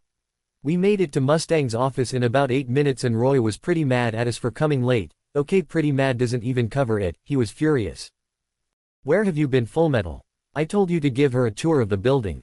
That should have taken minutes, not 5 hours. 5 hours. I looked at the clock and indeed it had been 5 hours since I arrived here. Well, that wasn't good. Sorry about that. Edward thought it would be better if he showed me the city, since I barely know it myself, along with the building. We got hungry and decided to have some lunch. Time just flew by. I covered for Edward. Roy looked at me in surprise and asked Edward. Is that true? Edward looked at me and said. Yeah, I thought it would be better if she knew the city better. Roy sighed and sat back in his seat looking much calmer. All three of us sighed in relief. It looked like he wasn't going to punish us. So what now, Colonel? I corrected myself. He held the power to fire me, so I think calling him a bastard wouldn't do much good for me right now. He smirked when I corrected myself. So you finally. No, I still believe that you're a bastard and nothing's going to change that. I told him. Edward had to laugh, but he shut up when Roy glared at him. Well, I was going to introduce you to my team, but since you took so long they decided to get some lunch. We'll just have to wait for them. Edward groaned and sat on the couch muttering something about evil bastard. Al just took a seat and sat next to his brother. I finally looked at them, absorbing every detail. Edward looked just like Hohenheim. He had golden hair and golden eyes. No doubt he was his son. He even had his hair in a ponytail, but instead of leaving it alone he braided it. He was wearing a red trench coat and underneath it he had a black shirt with black pants. Not to mention he had black boots. Why was he wearing so much clothing? Was he hiding something? I looked at Al next. Well, there wasn't much to look at. He was just a suit of armor that looked very intimidating. It didn't suit his nature. Why was Al wearing a suit of armor that's like 3 feet taller than his older brother? Something wasn't right with these brothers. I took a seat on the other side of them and closed my eyes. Maybe if I activate the Rinnegan I'll be able to see what they're hiding. Hoping that no one was watching me, I activated my Kekkei Genkai. There were 3 chakras present. Mustang had chakra reserves about the size of the average Junin and had a fire nature to it. That would explain why he could use fire-based alchemy. I looked at the Elric brothers' chakras. They had about the same size of Mustang's but a little smaller. Edward though had many chakra natures in him. It's like he could use any element for alchemy if he wanted to. But why would he stick to metal? I took a look at his body and I was shocked to see that his right arm and left leg had very little chakra flow in them. What happened to the chakra flow in his arm and leg? Something tells me that these boys have secrets deeper than I thought. I now looked at Al's body and I actually gasped aloud. What's wrong? Roy asked, clearly confused why I gasped aloud. Edward and Al looked at me too, waiting for an answer. Quickly I deactivated the Rinnegan and sheepishly said, "Oh, nothing, I just remembered something, that's all." I chuckled nervously. They looked at me like I was crazy, but they dropped it. Why isn't there a body inside of Al? He doesn't seem to be controlled by anyone, not to mention if he was controlled there was no reason why he could talk. Puppets can't talk. Before I could ponder about Al, the door opened and 5 people came through. They were the same people that I saw in the morning. "Hey boss, finally you're back. We were wondering where you guys went," the blonde guy with the cigarette said. "I'm sorry we made you guys wait." I apologized. "That's all right, besides we got to eat out this time," he said. "But if you just want to eat out, just the 2 of us." "Sorry, but I'm not interested." My response made him cry anime tears and mumble something about having bad luck with girls. Should we? It's alright, he should be fine in a couple of minutes. "Okay men, line up and introduce yourself to our newest member, Miyuki Sabaku." I glared at him when he didn't say the rest of my name, but he continued on, "Otherwise known as the Whirlwind Alchemist." "That means you too, Fullmetal." Edward groaned but complied. Once they were all in line they began introductions, starting with the black-haired man with glasses. "Sergeant Major Kian Fury." He gave me a salute and I awkwardly followed. Next to him was the gray-haired man. "Warrant Officer Vato Fallman." The laid-back, almost like Shikamaru guy spoke up next. "Second Lieutenant Haymans Breda." He gave me a lazy salute and I had to sweat drop. He acted too much like Shikamaru. The blonde-haired smoker gave me a smile despite that I turned him down moments ago. "Second Lieutenant Jean Havoc." I gave him a friendly smile and I turned to face the only other women in this little gang. "Lieutenant Riza Hawkeye." Well, at least I'm not the only woman in this team. I smiled at her, she returned it with a slight smile of her own. I was about to introduce myself when I heard Roy growl. "Introduce yourself, Fullmetal." "But she knows me." "Not your status, so introduce yourself." Edward sighed in annoyance. "Major Edward Elric, also known as the Fullmetal Alchemist." I smiled at all of them. "Well, I'm Miyuki Namikaze Uzumaki Sabaku, also known as the Whirlwind Alchemist." What rank am I?" I sheepishly asked Roy. "Major. All alchemists are made majors." I frowned at that. That wasn't right. Just because you had some special ability shouldn't mean you automatically get a high rank. Roy noticed this. "What, you don't like that you're only a major?" "No, it's just weird that I get a higher rank when there are people who probably work their butts off to get to their position they are now, and I, just because I passed an alchemy test, automatically get ranked as a major. It just feels wrong." Everyone's eyes widened when I said that. I guess they all thought I was a power-hungry woman. "Well, since that's settled, I have a new mission for you, Fullmetal." Edward perked at this. Really? It's not another dead end, right? Roy didn't say anything, but instead he went to a shelf that held folders and took one out. Since you want to reach your goal so badly, the Elric brothers looked at me warily, but I looked confused at the conversation. What was their goal? Maybe to find a way to bring back Al's body. There's an alchemist who might be able to help you. He researched how to transmute a chimera and actually succeeded at making it talk. And lucky for you, he's living right here in East City. What's his name? Edward asked. Sho Tucker, the life-binding alchemist. For some reason it made me think of Orochimaru and his sick experiments. I had to suppress a shudder. Wait, so he successfully made it talk? Like actual human speech? Edward asked in disbelief. I heard that it could learn what people would say and speak, but what Mustang? I asked, interested in the conversation now. It only said, I want to die. I clenched my fist. This definitely sounded like something Orochimaru would create. It never ate anything we gave it and it died. We all stayed silent for a couple of seconds before Roy spoke up again. Well, let's go meet him. Come along, Whirlwind, I need someone to supervise him. We don't need any. Fine. I quickly followed him and the Elric brothers out the door. We got into Roy's car. I must say it's pretty weird to be in one of these things. They were barely inventing them before I disappeared. I only rode it in once and I must say it wasn't very comfortable. And headed to where this Sho Tucker lived. It took us a couple of minutes to arrive at a huge house that needed some repairs but looked like it was in decent condition. Wow, this house is pretty huge. Edward whistled. I felt a presence behind him and before I knew it a huge white dog flew above Edward and squashed him. My eyes bulged out of my head. I didn't think domestic dogs could that big. He must be a summons or something. Or they were feeding him steroids. Suddenly a cheerful childish voice cried out. Alexander, stop that. I looked up and saw a girl about 4 years old, maybe a little older. He had brown hair that was put into 2 braids, making her look absolutely cute. Oh look, Daddy. We have lots of guests. A man appeared behind her looking a little worried. I would be too. I hated when my daughters opened the door without me near them. Some ninja could come and kidnap them in less than a second. I looked at the man's face a little more closely. He had brown hair just like his daughter and he had circular glasses. There were some premature wrinkles, probably due to stress, but overall looked perfectly normal, no creepy or sadist features.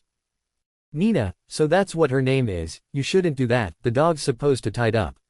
He finally took notice of us and let us in, after we got Edward out under Alexander. Inside the house was a mess though. It looked like a hurricane came in and it looks like no one even bothered to clean up the mess. Is that a spider web? I'm terribly sorry about the mess. Ever since my wife left, the house has been like this. Ah, that would make sense. No woman in her right mind would let her house look like this. He led us to a table and we all sat down. I see you're the newest state alchemist, am I right? He asked me. Yes, I'm Miyuki the Whirlwind Alchemist. How do you do? I'm fine. He took notice of the rest of the group and introduced himself. Hello Edward, I'm Sho Tucker the life-binding alchemist. The Colonel took over now. Edward here is interested in biological transmutation and he would like to examine your research. If you don't mind. Not all. But may I ask why? I'm laying down my cards, so shouldn't you too? Why are you interested in biological transmutation?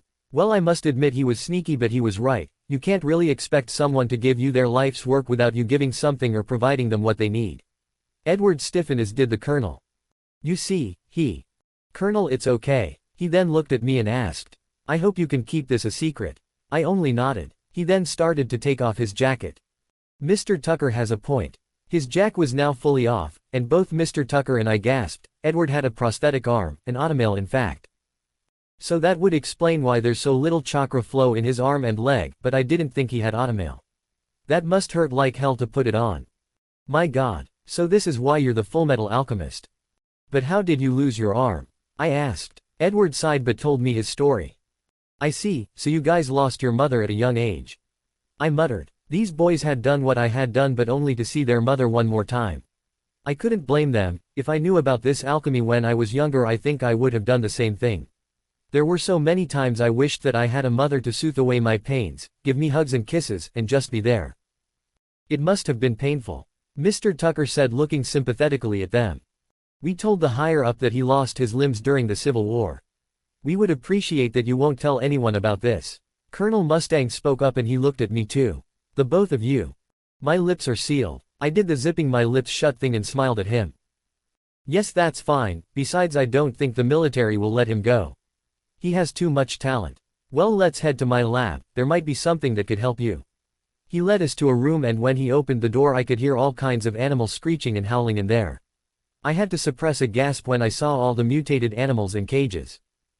This is horrible. How could they let him do this to animals? Sorry about this isn't exactly my best work despite what people say. We continued down the hallway and I nearly puked at the sight of the almost dead animals. See, can we just get out of here? I asked, feeling nauseous. Of course, this way. I quickly followed him, not wanting to see the animals anymore. Are you okay? Roy asked. Just not exactly used to seeing that. Those poor animals, they know nothing but pain.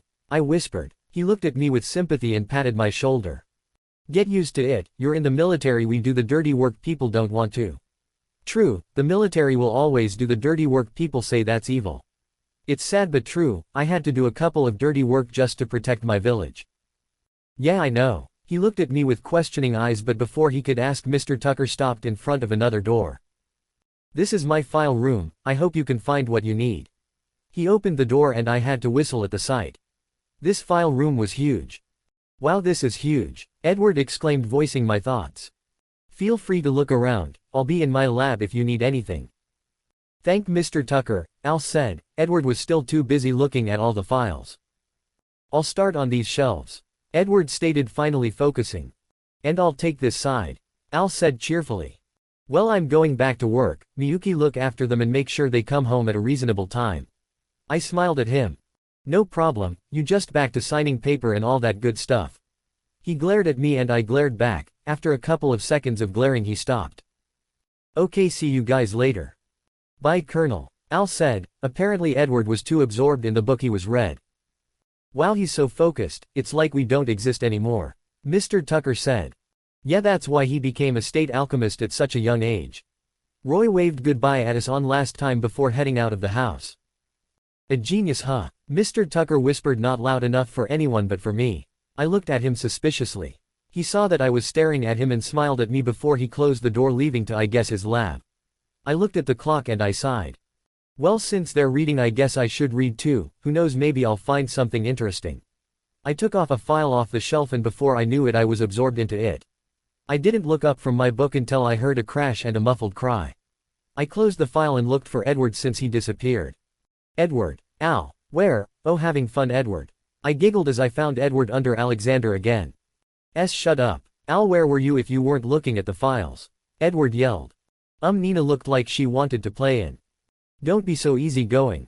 I had to laugh at this sight. It's reminded me too much of my nephews and strangely me and my brother. I would always have to make him focus on his studies, but he would somehow find a way to get out of it and play games. Good times. Alexander says he wants to play with you too. Nina cried happily and we all laughed when Alexander started to lick Edward in the face.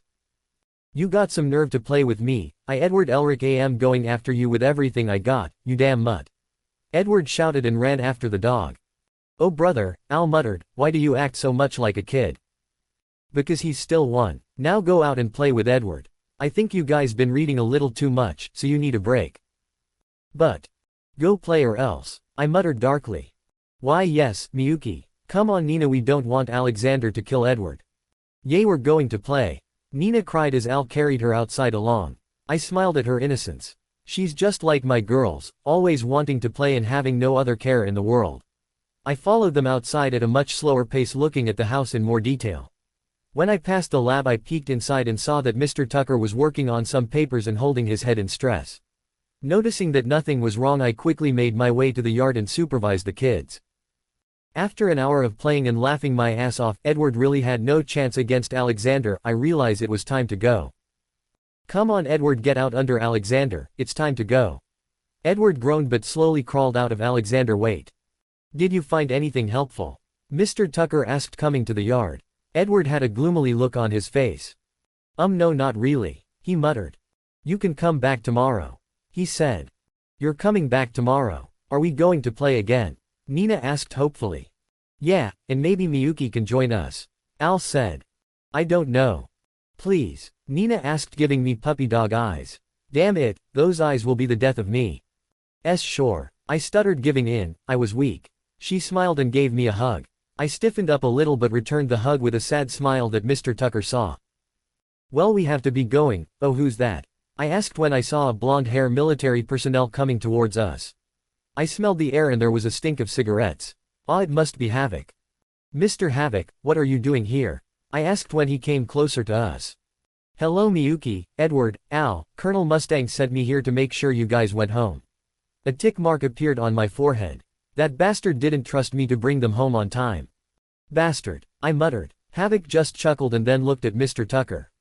Oh, and I came to deliver a message to Mr. Tucker from the Colonel. Evaluation day is coming up. Don't forget. Mr. Tucker looked depressed but answered. Yeah, I know. Well, goodbye Mr. Tucker, see you tomorrow. I smiled at him, he only gave me a nod and took Nina back inside the house and closed the door on us. The four of us walked in silence when I asked Havoc. Havoc, what's evaluation day? He took a whiff of his cigarette before he answered me. From what I know, it's when an alchemist reports his, or her results of their research. If they don't get a good evaluation, then their license is revoked. I see, so does that mean I have to do that too? I asked. Probably, Edward answered for me. I stayed silent for the rest of the way home. Who knew alchemists had so many jobs, not to mention what some have to do. Maybe alchemy isn't all good as I thought it would be. We came back to Mr. Tucker's house the next day, and while Edward was reading, ignoring us completely, Al and I talked to Nina. So your mom just left 2 years ago?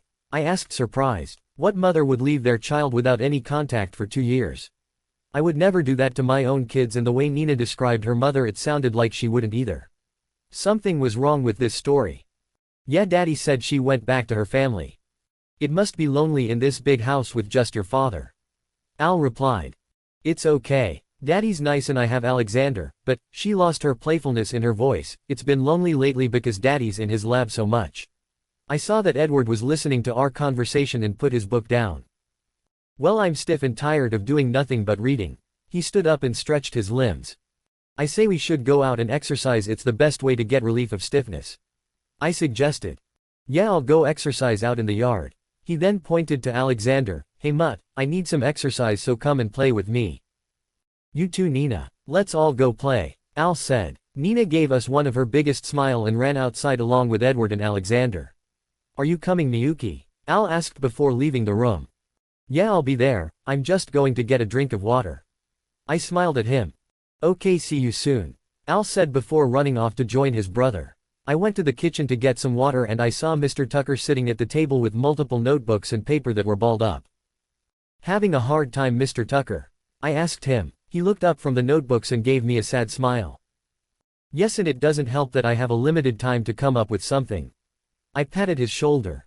Don't worry, I believe that you'll come up with something. Just keep trying. I was about to leave the room when Mr. Tucker asked me. Why did you give a sad smile when you hugged Nina? Do you have children of your own? I turned around and gave him a sad smile. Yes, too, in fact, and it's hard for me to be away from them. Which reminds me, why did Nina's mom leave 2 years ago? Leaving your children is pretty hard to do. He stiffened up but didn't say anything. I continued, I can't believe that Nina's mom just left because you were poor. No mother in her right mind would do such a thing. It must have been for a different reason, like maybe you murdered her. I asked. What do you mean? How could I murder my wife? I love her. I was voicing my opinion. Besides, I think something's wrong with your wife leaving you story. I glared at him and he glared right back. Something happened 2 years ago and I tend to find out. I don't want Nina to suffer anymore. With that said, I stopped off and headed towards the yard where everyone was playing. Miyuki, come and play with us. Nina squealed as Al put her on his shoulders and ran around. Sure, how about we play who can tackle Alexander? I asked. I really wanted to see if he could evade all of us. I'm in. I'm going to get you, you damn mutt. Edward cried, trying to tackle the dog. I laughed at his tactics and tried myself. You're not going to escape me. And I lunged for the dog. That dog is not normal. I grumbled as we headed back to Nina's house. I know, how can a dog that huge evade all of us?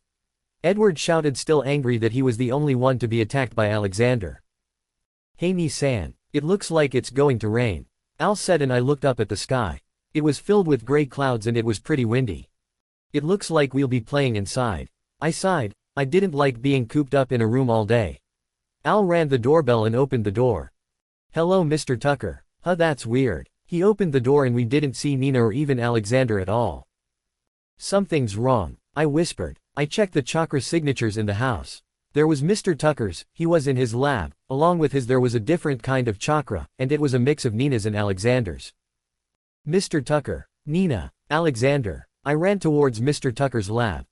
Miyuki. Wait, Edward cried running after me.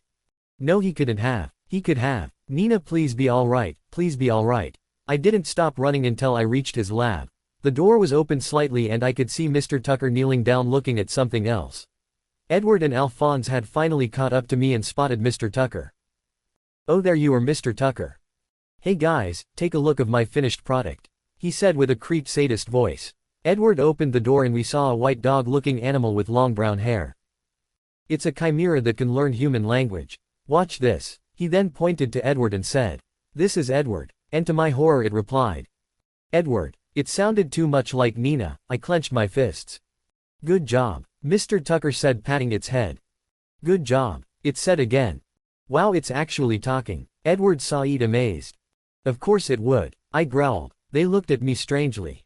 "Tell me, Tucker, where is Nina and Alexander?" I snarled. The Nina chimera keeps saying Edward over and over again and finally it said my name. Miyuki. That did it. I grabbed Mr. Tucker by the collar of his shirt, pushed him roughly against the wall. "Tell me, did you do the same thing 2 years ago with your wife just so you wouldn't get your license revoked?" I shouted at him, releasing so much killer intent. Edward and Al finally realized what I was talking about and looked back at Nina with shock. "I hate when people butt into other people's business," Mr. Tucker calmly said. I clenched my fist and just as I was about to punch him, another arm beat me to it. "You son of a bitch. How could you do that? To your own daughter?" Edward shouted. "Ni-san." This time I joined Edward with the punching. I made sure to add chakra to my arm to make it hurt even more. "You sick bastard. I should have known you would have used Nina. There's only so much you can do on animals. So it would probably be easier to make a talking chimera if you used a human, right?" I screamed, punching him in the gut.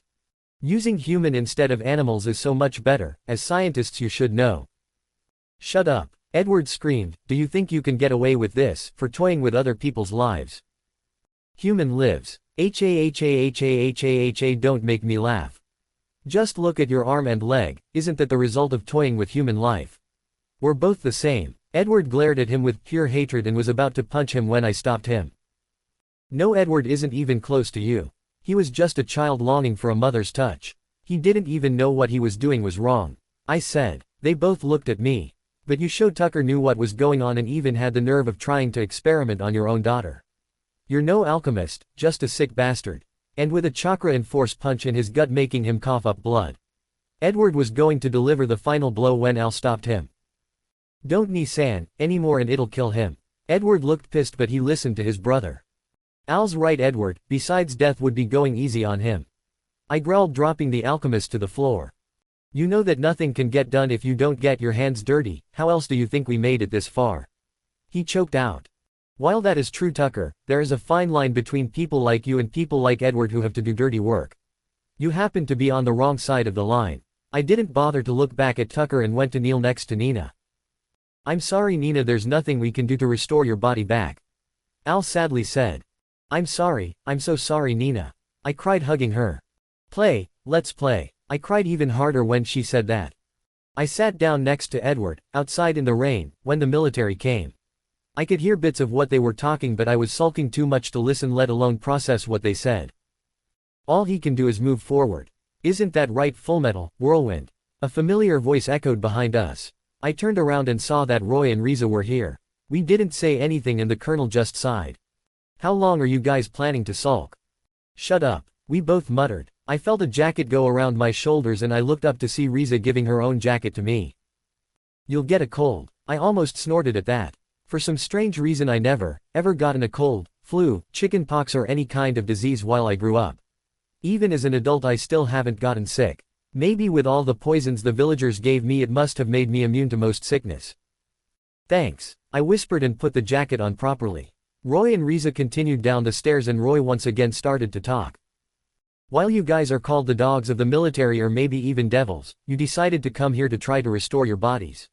Do you really have time to take a break over something as minor as this?" "As minor, huh? Yeah, I'll restore our bodies back to normal even if we're called dogs or devils.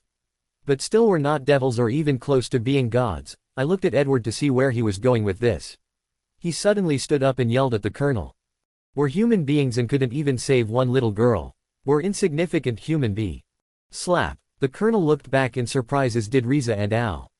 Miyuki, why did? Idiot. Of course we're human beings.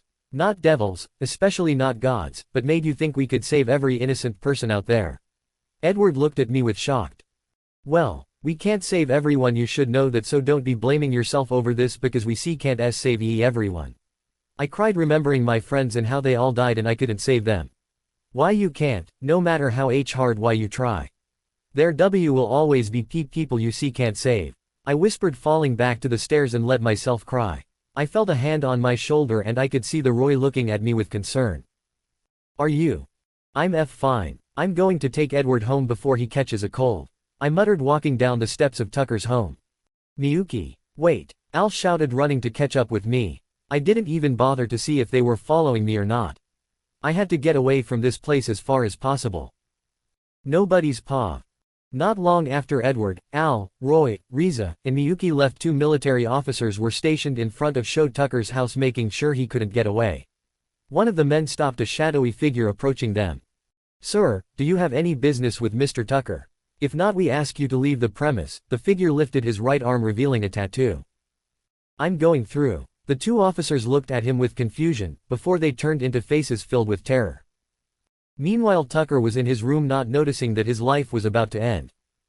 Why doesn't anyone understand me? Sho Tucker asked his now chimera daughter.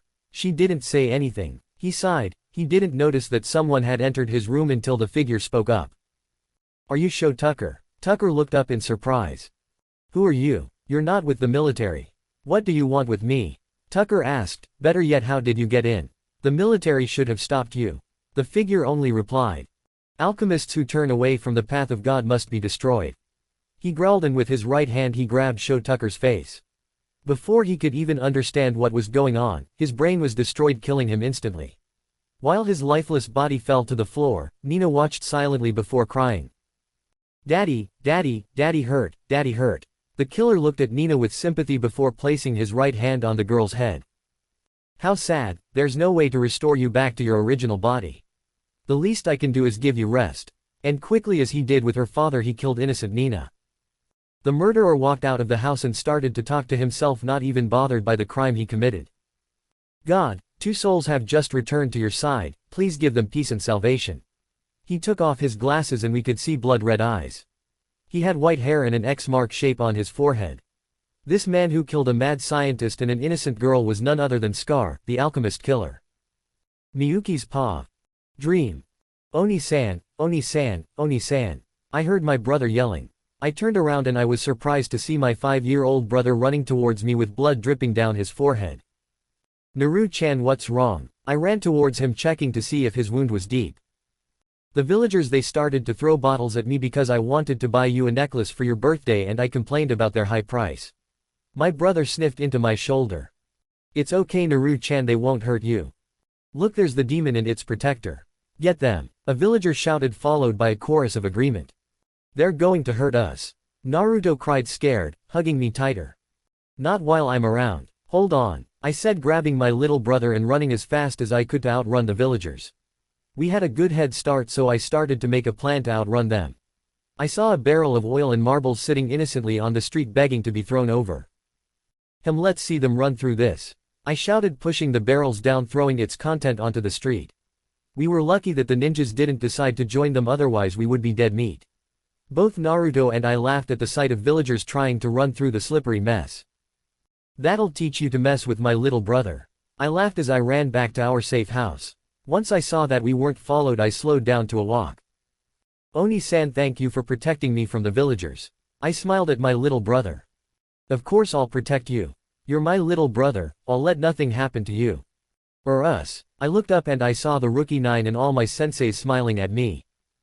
Of course. My voice had now changed back to my adult self. I'll protect you no matter what. I smiled at them, giving them the thumbs up. Then why didn't save us? You said you would protect us, why didn't you come and save us when we needed it the most? I looked back at my friends and I let out a horrified gasp as I saw my village burn down to a crisp and most of my friends, dead on the floor bleeding. Why didn't you save them, mommy? You never break your promise, or do you? I turned around and saw my daughters giving me a creepy smile before they themselves were covered in blood. Why didn't you keep us safe from the war? You promised, you promised, you promised, they kept on repeating that until I shouted. No. End of dream. No, I screamed, with my arm outstretched as if I was trying to save someone. When I finally realized that it was only a dream, I tried to calm myself. It was only a dream, Miyuki, it was only a dream. It took a while to get my breathing back to its normal state, but I managed it. I looked at my clock and I saw that it was only 4:30 a.m. I groaned in frustration. There was no way I could go back to sleep with that nightmare. Suddenly there was a knock on the door. Miyuki, are you okay? I heard you screaming. Al's voice echoed through the door. I'm fine. I stuttered. Great, now you made it seem as if you weren't okay. Are you sure? He asked. I bit my lip, weighing the options. If I let Al in, I could talk to him and get rid of the nightmare I just had, or not let him in, making him worry about me, and I would have trouble going back to sleep. And no, not really. Can I come to your room and talk to you? I asked in such a scared voice that I mentally slapped myself. You're supposed to be the adult here, yet you're acting like a child. However, Al didn't notice or just ignored it and said, Sure. I sighed in relief and got out of the bed and opened the door. Al was there waiting patiently for me. Sorry for waking you up with my scream, I muttered as Al opened the door to his room. It's okay, I wasn't sleeping, I can't anyways. Al sadly said. Oh, sorry, I forgot about your problem. I apologized. It's okay, I get used to it. So you had a nightmare, do you want to talk about? I bit my lip and said nothing. Sorry, I didn't mean to. I made a promise. I started, to my brother, friends and family, that I would protect them. Al was listening intently now, and I failed them. Tears started to come out of my eyes, but I held them back. What happened?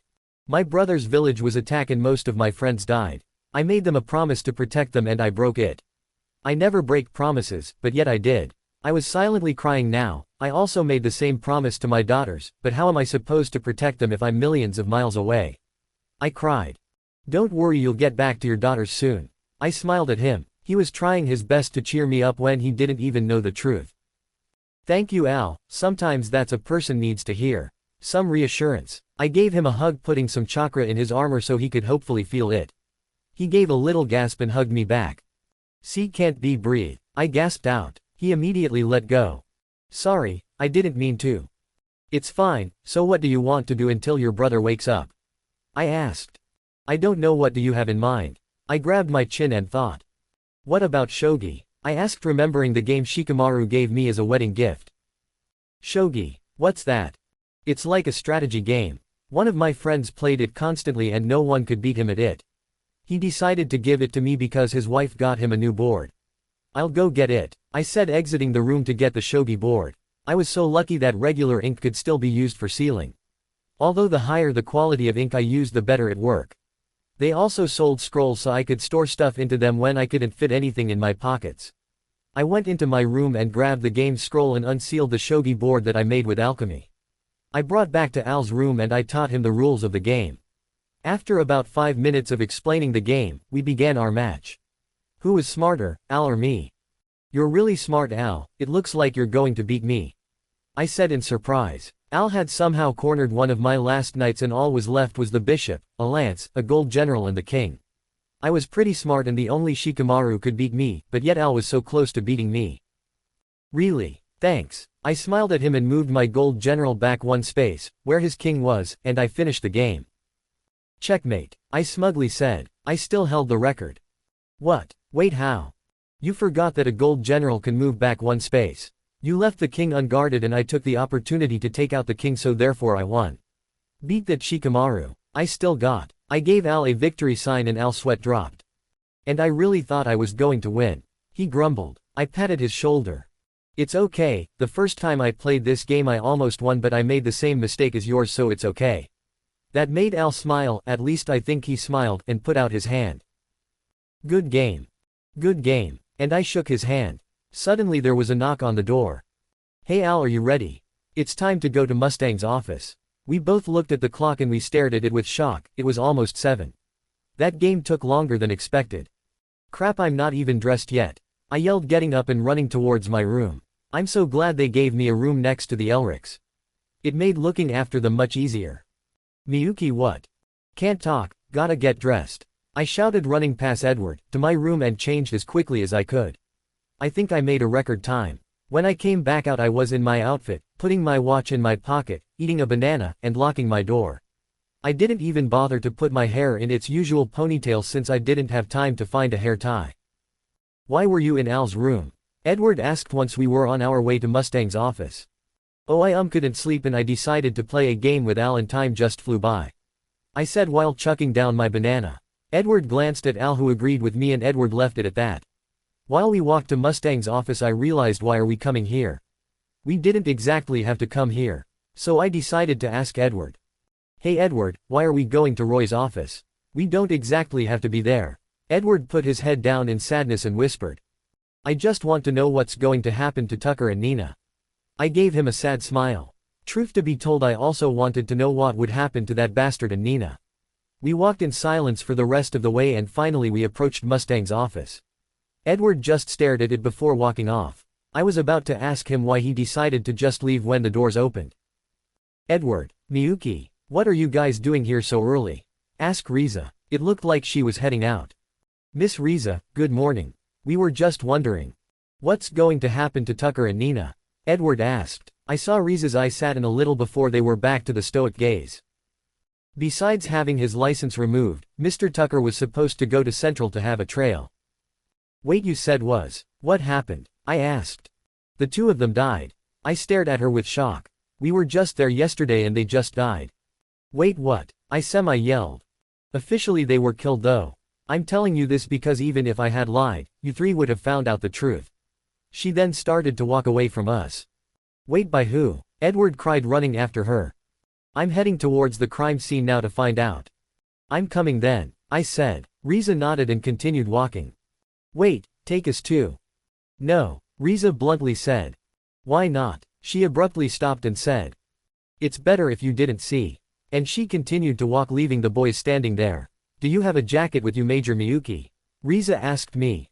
Only the one you gave me, it's in my room, I'll go get it right now.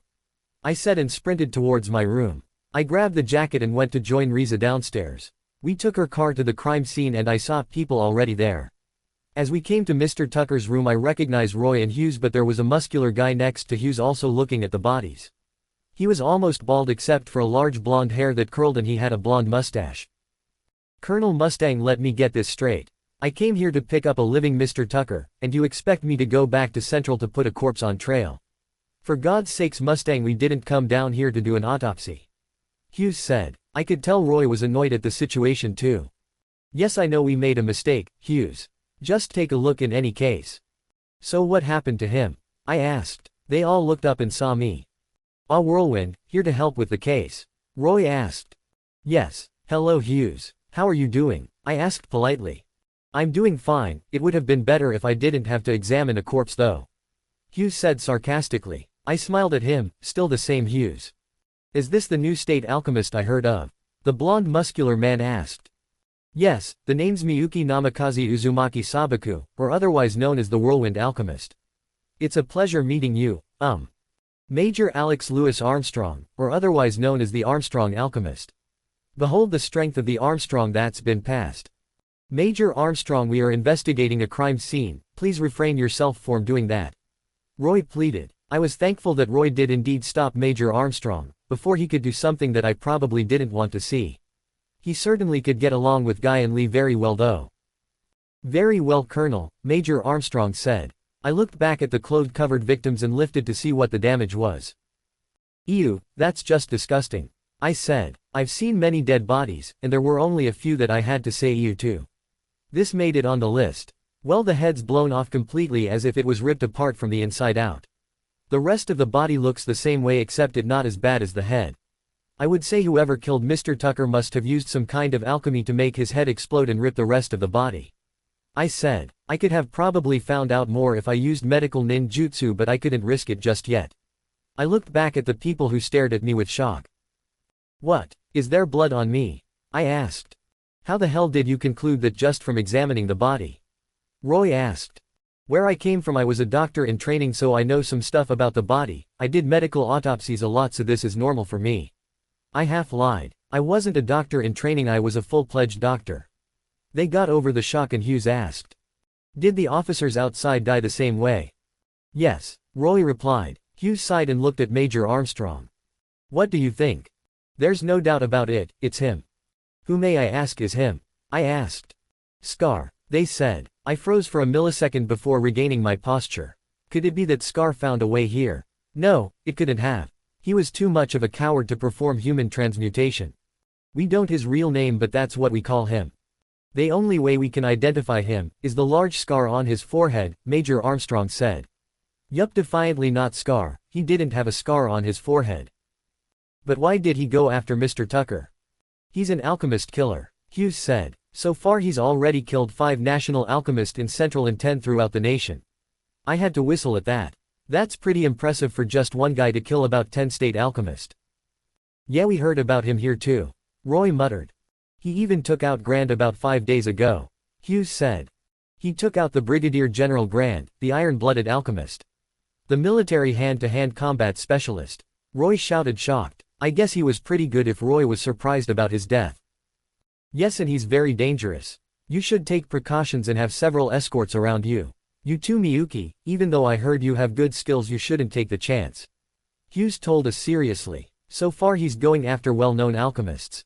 So that would leave you in. Crap, I shouted, running out of the building. If he was going after well-known alchemists, that would mean he would be going after Edward. I had to hurry and find him before Scar finds him. Damn it, I heard Roy shout. That's right, damn it. I ran past the military, ignoring them as they shouted my names. I knew something bad was going to happen today. After I turned a corner of a building, I made sure that there was no one looking and jumped onto the roof. It would be easier to find Edward if I used my ninja senses. I closed my eyes and activated the Rinnegan. With the Rinnegan I could sense people's chakra at a much greater distance and pinpoint their location. Okay, where is Edward now? It was a while before I could sense Edward's and Al's chakra signatures. They were somewhere about 3 miles away from me and it looked like someone was coming towards them. Crap, it looks like Scar found them. I have to hurry if I want to prevent S fight from happening. I deactivated my Rinnegan and sped towards Edward and Al, hoping that I would come too late. Edward's paw. Oh, there you are, Mr. Edward Elric. A man in a military outfit coming said towards me and my brother. Thank God you're all right. We've been looking for you. I looked at him in surprise. Why would he be longing for me? What's wrong? I have orders to take you back to base at once. There's a serial killer on the loose and I looked past him at a dark-skinned man just standing behind him. What does he want? The officer noticed this and looked behind me. The dark-skinned man spoke up. Edward Elric, the fullmetal alchemist. I had a feeling that he just didn't want to talk to me. Apparently the officer knew who this man was because he took out his gun. It's the man with the scar. Wait, stop, I shouted. For some reason I knew he wouldn't stand a chance against this guy. Suddenly, faster than I could see, the man struck out his right hand and placed it on his forehead and blood spewed out of his body. He dropped the lifeless body to the floor and looked at me. Crap, this is bad, really bad. I have to move but my legs, they won't move even though my brain's telling me to run away. Crap, this bad. I'm going to die. Suddenly the bell tower rang, knocking some sense back to me, and I yelled to my brother. Run away, Al. I ran as fast as my legs could take me. I just needed to get as far away from this guy as possible. You won't get away, he shouted, running after me. Shit, what the hell did I do to get him to try to murder me? I know I make enemies with a lot of people, but I didn't think they would want to kill me. I shouted aloud. Ni-san, over here, my brother said in an alleyway. I followed him quickly, but I didn't understand why he would make us go in a dead end. What good will an alleyway? Just come on. He got out a piece of chalk and drew an alchemy circle. He clapped his hands and put up a wall. Nice, I commented on my brother. Now he can't get through. My brother said, pleased with his work. We didn't celebrate for long though, because a crack appeared on the wall and suddenly it exploded. The dark-skinned man somehow gotten through our defense. Shit, I shouted, running the opposite direction. I didn't even see him placing his right hand on the wall, making the only way out, a rumble of debris. This is bad, my brother said. I turned around and faced the dark-skinned man. Who the hell are you? Why are you going after us? I growled. If there are creators, then there are also destroyers, he said. I glared at the man and clapped my hands. I then reached for a pole on my right and transformed it to a sword. So we're telling us we have no choice but to fight. My brother got into a fighting stance and glared at him. You've got some guts. He smiled. Let's go, Al. I yelled, charging at the man. Suddenly, before I could even comprehend, the man was between us. But you're too slow. His right hand ripped through Al, almost erasing his blood seal. Al! I shouted. I glared at the man. How dare he try to hurt my little brother? He was going to pay. You son of... I was about to stab him when he grabbed my arm. I said, you're too slow. He hissed and he tried to rip my arm. Luckily he didn't know it was metal and I managed to escape. He looked at me with surprised eyes until I took off my jacket. I would need to go all out on him and I didn't need anything to slow me down. I see, automail. No wonder it wasn't destroyed by human destruction. And that other body. I should have killed whoever was in there, but there was no body. You're a strange bunch. I snarled at him and clapped my hands again, but this time I transformed my arm to have a knife coming out of it. Ni-san, run away. He's too strong. I heard my brother call out.